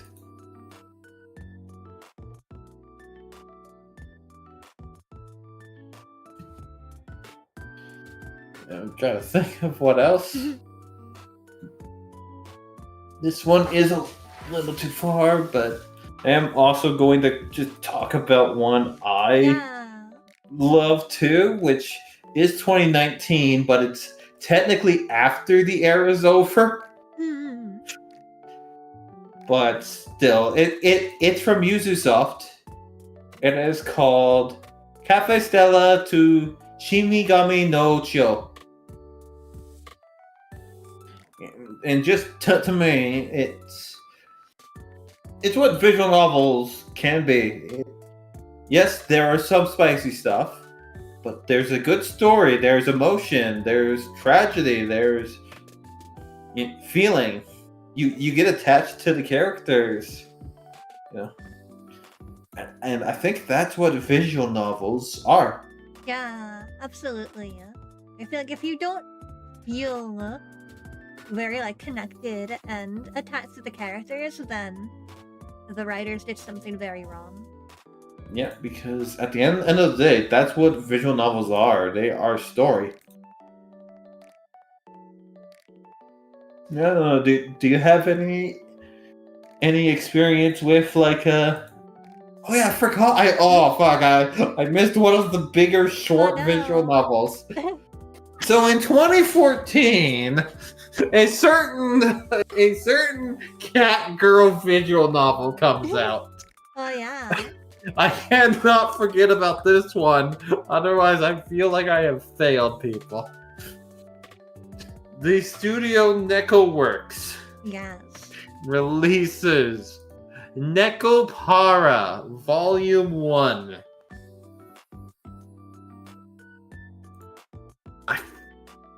I know I should probably talk about it, but I feel like the Nekopara games... They're controversial, but they're iconic. Controversial. They're very iconic. They're iconic, and the first 3 parts, as well as Volume 0, all came out in this era as well. Nekopara had insane success, absolutely. Yes, it did. Yeah, and that's why I kind of stopped myself there and kind of realized, oh hey, I missed something actually huge. Because Nekopara's very interesting because it definitely, it's your typical more or less R18 kind of visual novel, but it had a lot of young girls who like Nekopara. It's very popular in a lot of different corners of the internet. Yeah, it really is, and that was the interesting thing that it wasn't just the usual audience. A lot of I would say in that era, I was going to an anime convention at the time. And of course, you would see the standard stuff, but you would always see a few chocolate and vanilla cosplayers. Yeah. And I think it's because, well, first off, the art style is so cute. They're adorable. The art style is iconic. And people never believe me when I say this, but the story is actually good. No one ever believes me when I say I like the story of the Nekopara games. But I do. And yes, the Nekos are awesome. The girls are adorable. All 6 of them are so cute. And all had their own charm. That too, it was... I think the success of Nekopara is from the age aspects, the cuteness, the story, and the world building. Also, the fact that it is one of the shorter visual novels out there. And I feel like it had to nail all of those things because Nekopara is one of the ones where you're just reading a story with Nekopara. Yeah. There's no choices, really, no nothing. You're just there for the ride. I feel like Fuamoko streamed a Nekopara game at one point, and they had to like censor a bunch of stuff. Yes, they did. I think it's so funny. Like the curse of loving visual novels but not being able to stream your favorite ones because yes, of the content. And I feel like that is the cat exam arc in 2 is hysterical. Very tastefully placed fog, exactly. Yeah, but yeah, and I feel like quite a few people in that like visual novels, but a lot of streamers aren't able to play some of their favorites. Like for example, me, I really like certain visual novels from certain companies, but I can't play them because most of them are just 18 plus ones. Yeah. Because I need to look another restrictive. That's true. YouTube is definitely a lot stricter now than it used to be. Yep. And like things go back and forth. Like I know it's not. It is. I think it's technically considered a visual novel. Honey Pup is banned on Twitch but not on YouTube. Oh no! Yeah. Like it's on the Twitch do not stream list, but people can stream on YouTube still. Yeah, Flayon from Hollow Stars EN actually did one of the funniest streams with it because the boys kept showing up. The other Hollow Star members kept showing up during it, including one where one member got into and entered the call with him and just acted like the older brother walking in on the younger brother. Oh my gosh. But yeah. Oh shit. And there is one more visual novel to really talk about before, we kind of just talk about whatever with visual novels. Yeah. The final push, I would say, for visual novels becoming what it is now in the West. I'm going to be honest, I haven't played this one, mainly because it's not my genre. Doki Doki Literature Club. Ah, see, I love this one. I think that was one of the first ones I ever played too, so I'll give my story later about when I played it for the first time, but yeah. Right. This is very, very iconic Western visual novel. Yep. Yeah, I would say that it along with Katawa Shoujo are the two that showed Westerners, hey, give this a try. And I feel like a lot of people I know went from Doki Doki Literature Club to When They Cry. Yeah. Including apparently you. Much, if you like this, you like that. Like they're different, but have similar elements. So that if you enjoy one, you'll probably like the other. Yep, which is why I basically went from Katawa Shoujo to Canon. Yeah. Like a good to jumping Fate. point. Yeah. Yeah, I somehow went from Katawa Shoujo to Canon to Fate Stay Night. We took a little bit of a jump there. Hello, Ashbury. Welcome back. Welcome back. But yeah.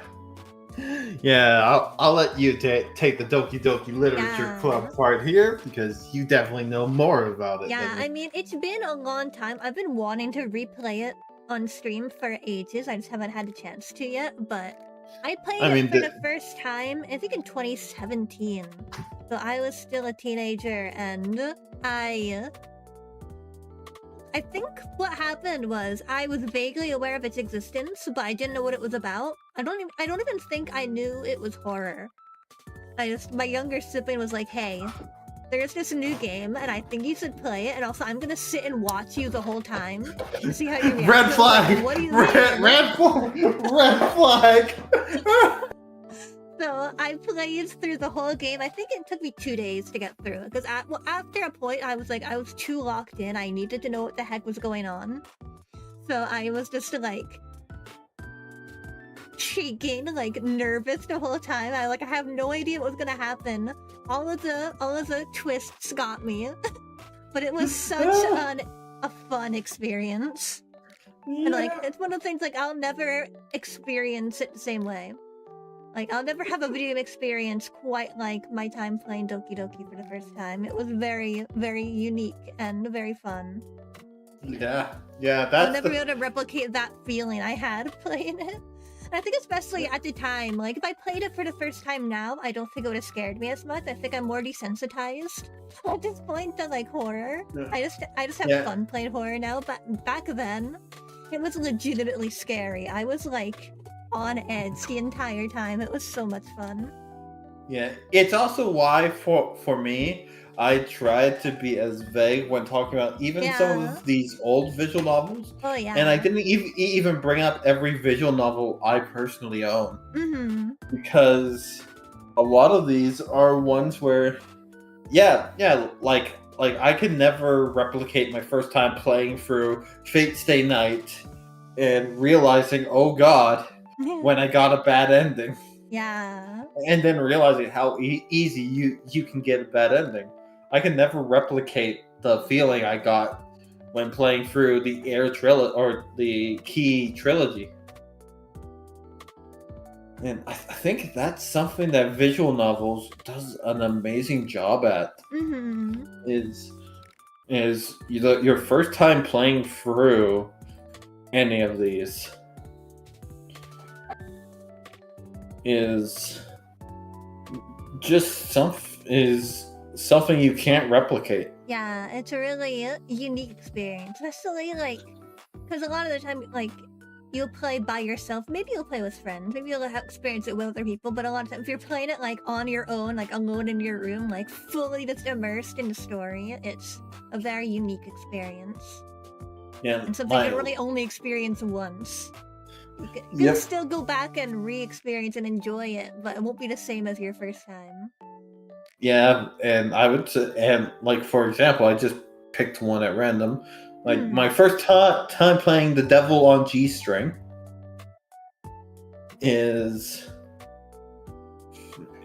something I can never go back to, and I honestly don't want. I have some visual novels I love, like some of my favorite visual novels of all time, especially one that I can't find in any of my libraries, even though I own it. Dang it.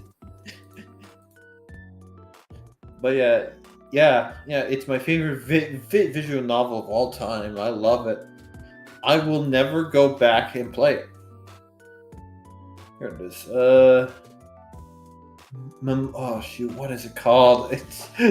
The folder's not showing me the full name of it. Oh no. Yeah.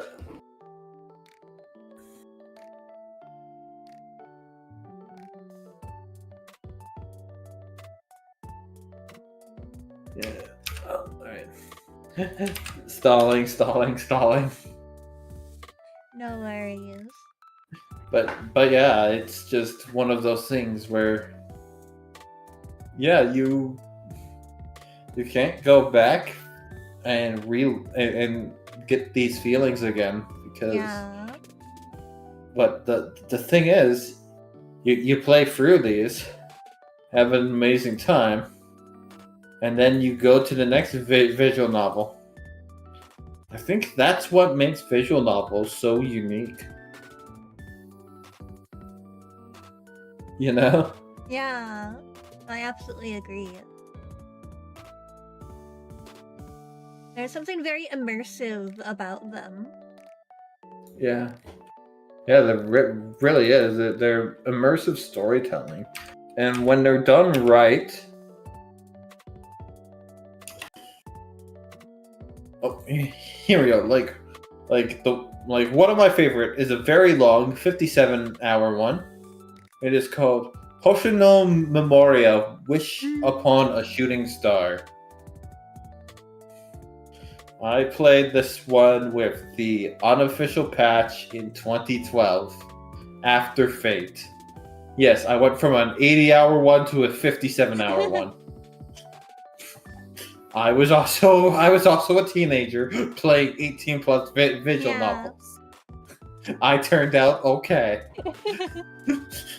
I also feel like certain games and stories you experience as a teenager, the experience is completely different than had you experienced it for the first time as an adult. Yep. Like, should you have? Probably not, but it's a very unique experience. Yeah, it really is. But yeah, hey, I was like 57 hours. Fate, the original Fate Stay Night is 88 hours, so you know. But yeah, visual novels definitely not that replayable, but don't want to replay them. I just want to keep that feeling inside forever.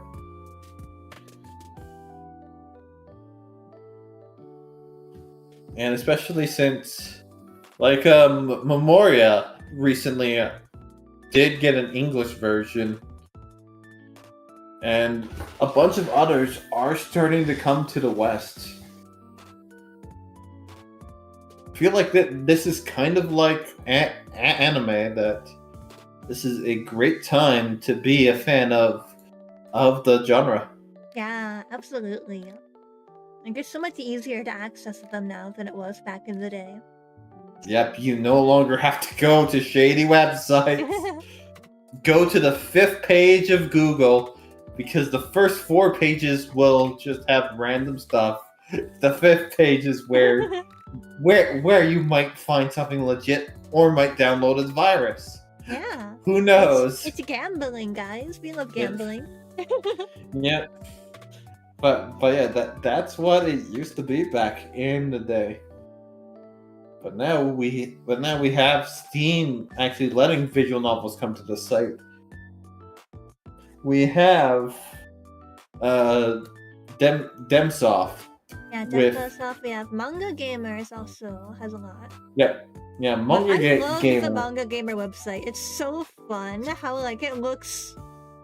It's a very retro, I guess, style. Very 2000s aesthetic. If you ever want to see what a website looked like back in the day, go to the Manga Gamer website. It's such a cute website. I love it.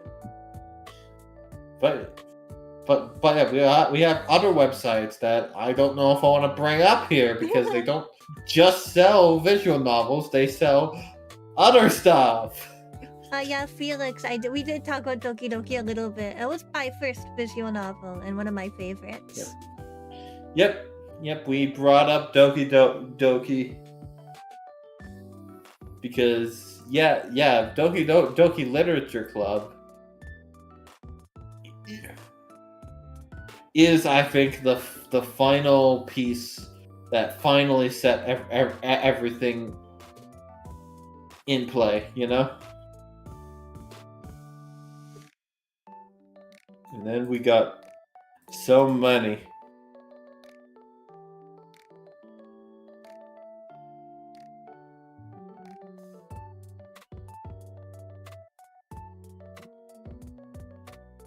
Yeah. A good note to end this on. What would be your personal recommendations for someone who wants to get more into visual novels?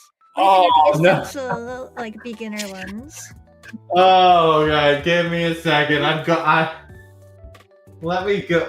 I'm gonna specifically do ones I know people can buy. So I'm going to both Manga Gamer. Yeah. If you want to see what the 2000s websites used to look like, go to Manga Gamer. Yeah. But Oh my gosh. Absolutely. like- Check out Manga like- Gamer. Like they have legit not updated how the website looks in forever. It's so beautiful. Which I think is perfect. The day Manga Gamer updates their site design will be the day Whimsy I dies. cry. Whimsy will be dead.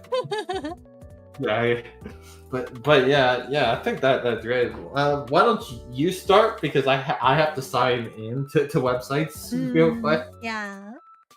I mean, one of my go-to recommendation obviously would be Higurashi. Like, it's horror, but I would say, even though it's horror, even though there's definitely graphic content, I think it's still pretty accessible. Like, the anime is more graphic than the visual novel. That is true. The anime goes heavier on the horror elements than I think the visual novel actually does. It's still absolutely horror, but it's a bit more subtle and like a slow building dread rather than just a lot of violence all the time. And it's a really beautiful story. Really truly lovable characters. Like, you will adore every single character in Higurashi. Like, everyone has qualities that will make you fall in love with them. Yeah.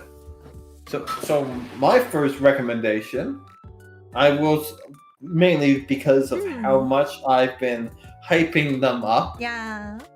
Is Canon, Air, Clannad, Little Busters, and Rewrite. Yes.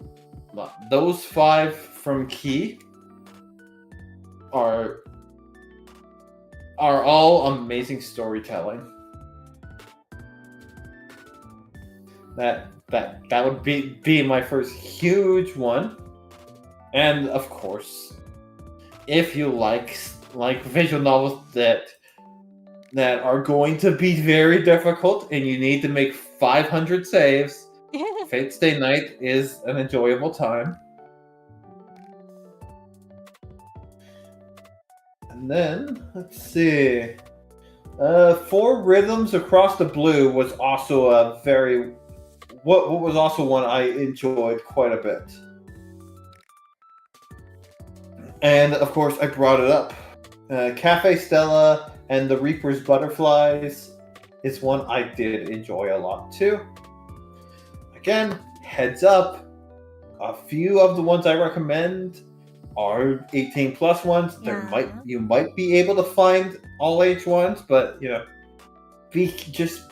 be aware when you're buying a visual novel of what version you're getting. Yeah, definitely. Don't be like if you want an all ages one, maybe don't buy from Denpasov. Maybe buy from Steam. And vice versa. Yeah, another one I really like, which got me. Gray, did you just on my read debut stream? Kinkoi Golden in Loveridge. It's one of those where for 90% it's like happy, joy, a lot of fun.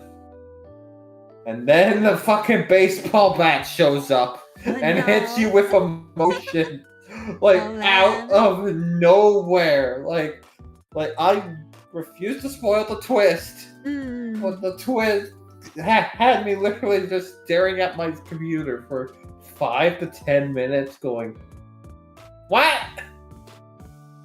But this was a happy. Where's my happy storyteller? What?" What do you mean?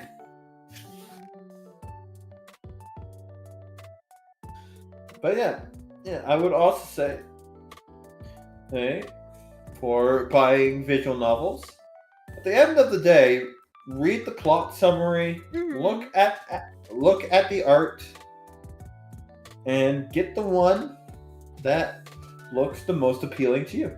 Yeah, like visual novels, it's a medium, not a genre. So there's so much different kinds of stories, so many different kinds of visual novels. So what one person loves, you might hate, and vice versa. So just explore.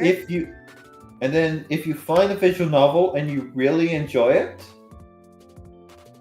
that company probably has made a bunch of others. Yeah, definitely. For example, you using a visual novel I've enjoyed, which is Cafe. Just because I did talk about that. So if you enjoyed that one, don't go to when you're looking. Don't go to brand. Go to developer. Yeah. And see what other visual novels that developer has made. Because if you go to brand, like the brand for them is Nico Naya, which does have quite a few I enjoy, but again, after you do the publisher, then go to brand and find other ones. And I would say, if you find something more modern and it's from something like a Key or a Type Moon or one of these older ones, go back, try some of their older stuff.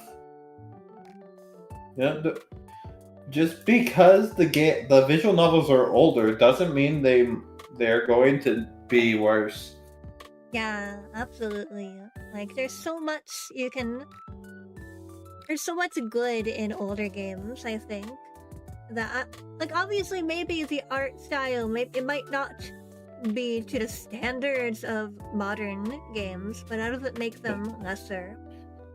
Yeah, and I feel like with especially visual novels, the art style for a lot of these still works to this day. Oh, absolutely.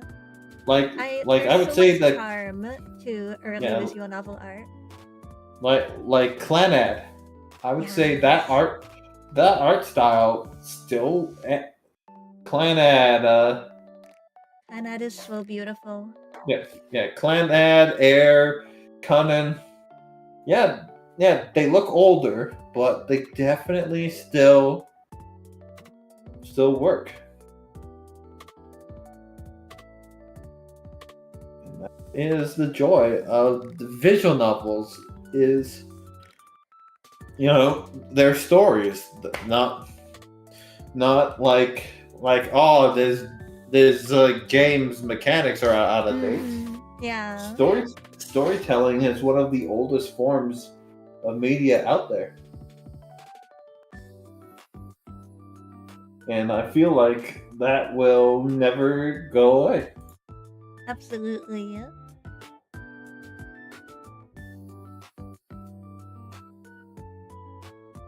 Oh yeah, great. It was amazing having you on the podcast today. It was so much fun talking with you about visual novels. I feel like I learned a lot today.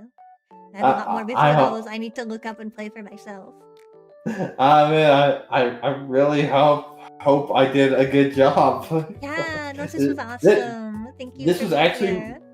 This was my first time ever being on a podcast. Actually, let's go. I don't even do just talking streams myself, so I was definitely nervous because I've never done something like this. Yeah, Ashbury is right. You did great. This was a lot of fun. Thank you. I am very glad. Is there anything you'd like to promote to my viewers before you go? Well, yeah. Tomorrow is D&D. Babs is going to be there. I'll be there. And it's actually going to be an earlier start this time. Oh boy, considering I'm in the earliest time zone most of the time. Yeah. Yeah, for example, what time is it for you right now? Right now it is 10:30 p.m. Yeah, it is. It's about 8:30 p.m. So Ah, I see. Oh man. so the Get 11 good a.m. sleep start. tonight. Get good sleep Yeah, tonight. I'll try. I know all of the members of the D&D parties keep telling me try to sleep more on Saturdays, and then I always do 2 hours of sleep. Oh no. Yeah, thank you so much for having me on, and yeah, I'm always happy to talk about visual novels, even though I may not play them much myself on stream.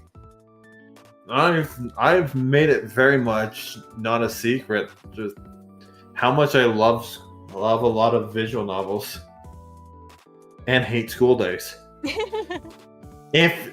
If you don't take anything else away from this, I hate school days. That's not an unpopular opinion, but but however, I also cannot not. I also have to accept that yes, I hate school days. The amount of money school days made is insane. crazy. It really is.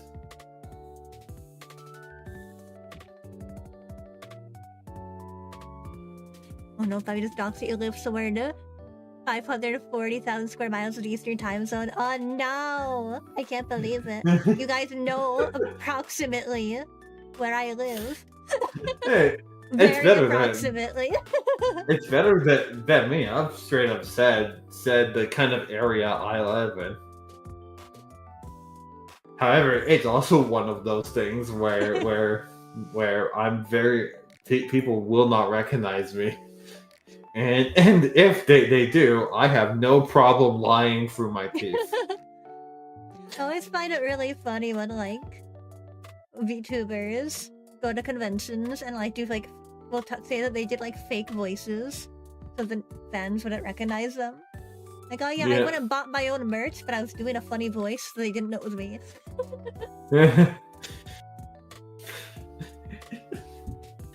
That's always the thing. Oh man, Ash, don't dox yourself. Oh no. Oh no, oh no. Yeah, once again, thank you so much, Gray, for joining me today. It was great having you on the podcast. Thank you for having me. And I'll see you again tomorrow morning. Yeah, yes, you will. Okay. Alright, one last goodbye and thank you to Gray before I start wrapping up. Bye, nice to meet you again. You did great. Yippee! Yeah, it was a lot of fun having you today. Thank you. Alright, bye-bye. Bye. Alright. So yeah, this is where we are going to wrap up for today's podcast. Thank you guys again so much for hanging out with Gray and I as we yapped about visual novels. So yeah, as we talked about a few minutes ago, I will be on Gray's channel tomorrow morning for... Oh my god, we're getting a raid? Oh man, Tryrogue, thank you! Thank you for the raid! Oh man. We are wrapping up here, but I appreciate it! I appreciate it so much. Welcome in, Raiders. I am weebab.exe. Cute computer virus idol. VTuber. Oh my gosh, thank you! Thank you for following! Thank you, Scary Mystic. Well, I got the radio instead the other way around. Oh man, I appreciate it though. I appreciate it so much. But yeah, as I was saying, as I'm doing my little wrap-up spiel, I'll be on Gray's channel tomorrow morning for D&D. Thank you, Steven Dragon, for following. I'll also be streaming more Danganronpa 2 tomorrow at 8 p.m. EST along with my brother, Mr. Runner. It's starting chapter 2 of Danganronpa 2. Goodbye Despair. So if that's your cup of tea, if you want more visual novel content, definitely tune in. Also, I've been hyping up Higurashi a lot during the stream. I'm actually going to be doing a read-through / playthrough, whatever you want to call it, of the Higurashi visual novel with some friends starting on Friday. So if you are interested in Higurashi, we'll be doing that on Friday, with Crossing Fandom and Hypofrog. I think I'm close to finishing the first game. Let's go! Let's go, let's go. The first game is so fun. I freaking love Danganronpa. But yeah, with all of that being said, if you're watching me on YouTube and you haven't already, make sure you're subscribed. If you're watching me on Twitch, make sure you're following. And you can also subscribe if you want to, only if you want to. And yeah, let's go ahead. I know you guys just raided in, but let me see who I can raid. Who is live right now? Let me see. Guys can tag along for the double raid. Who should we raid into? Checking. How about we raid Vets, who is playing Marvel Rivals right now? Let's go say hello to Vets. Everyone hop into the raid. You will get channel points if you do. And yeah, once again, I hope you guys have a lovely rest of your day or night, wherever you are, and I'll see you guys again very, very soon. Bye-bye! Bye-bye!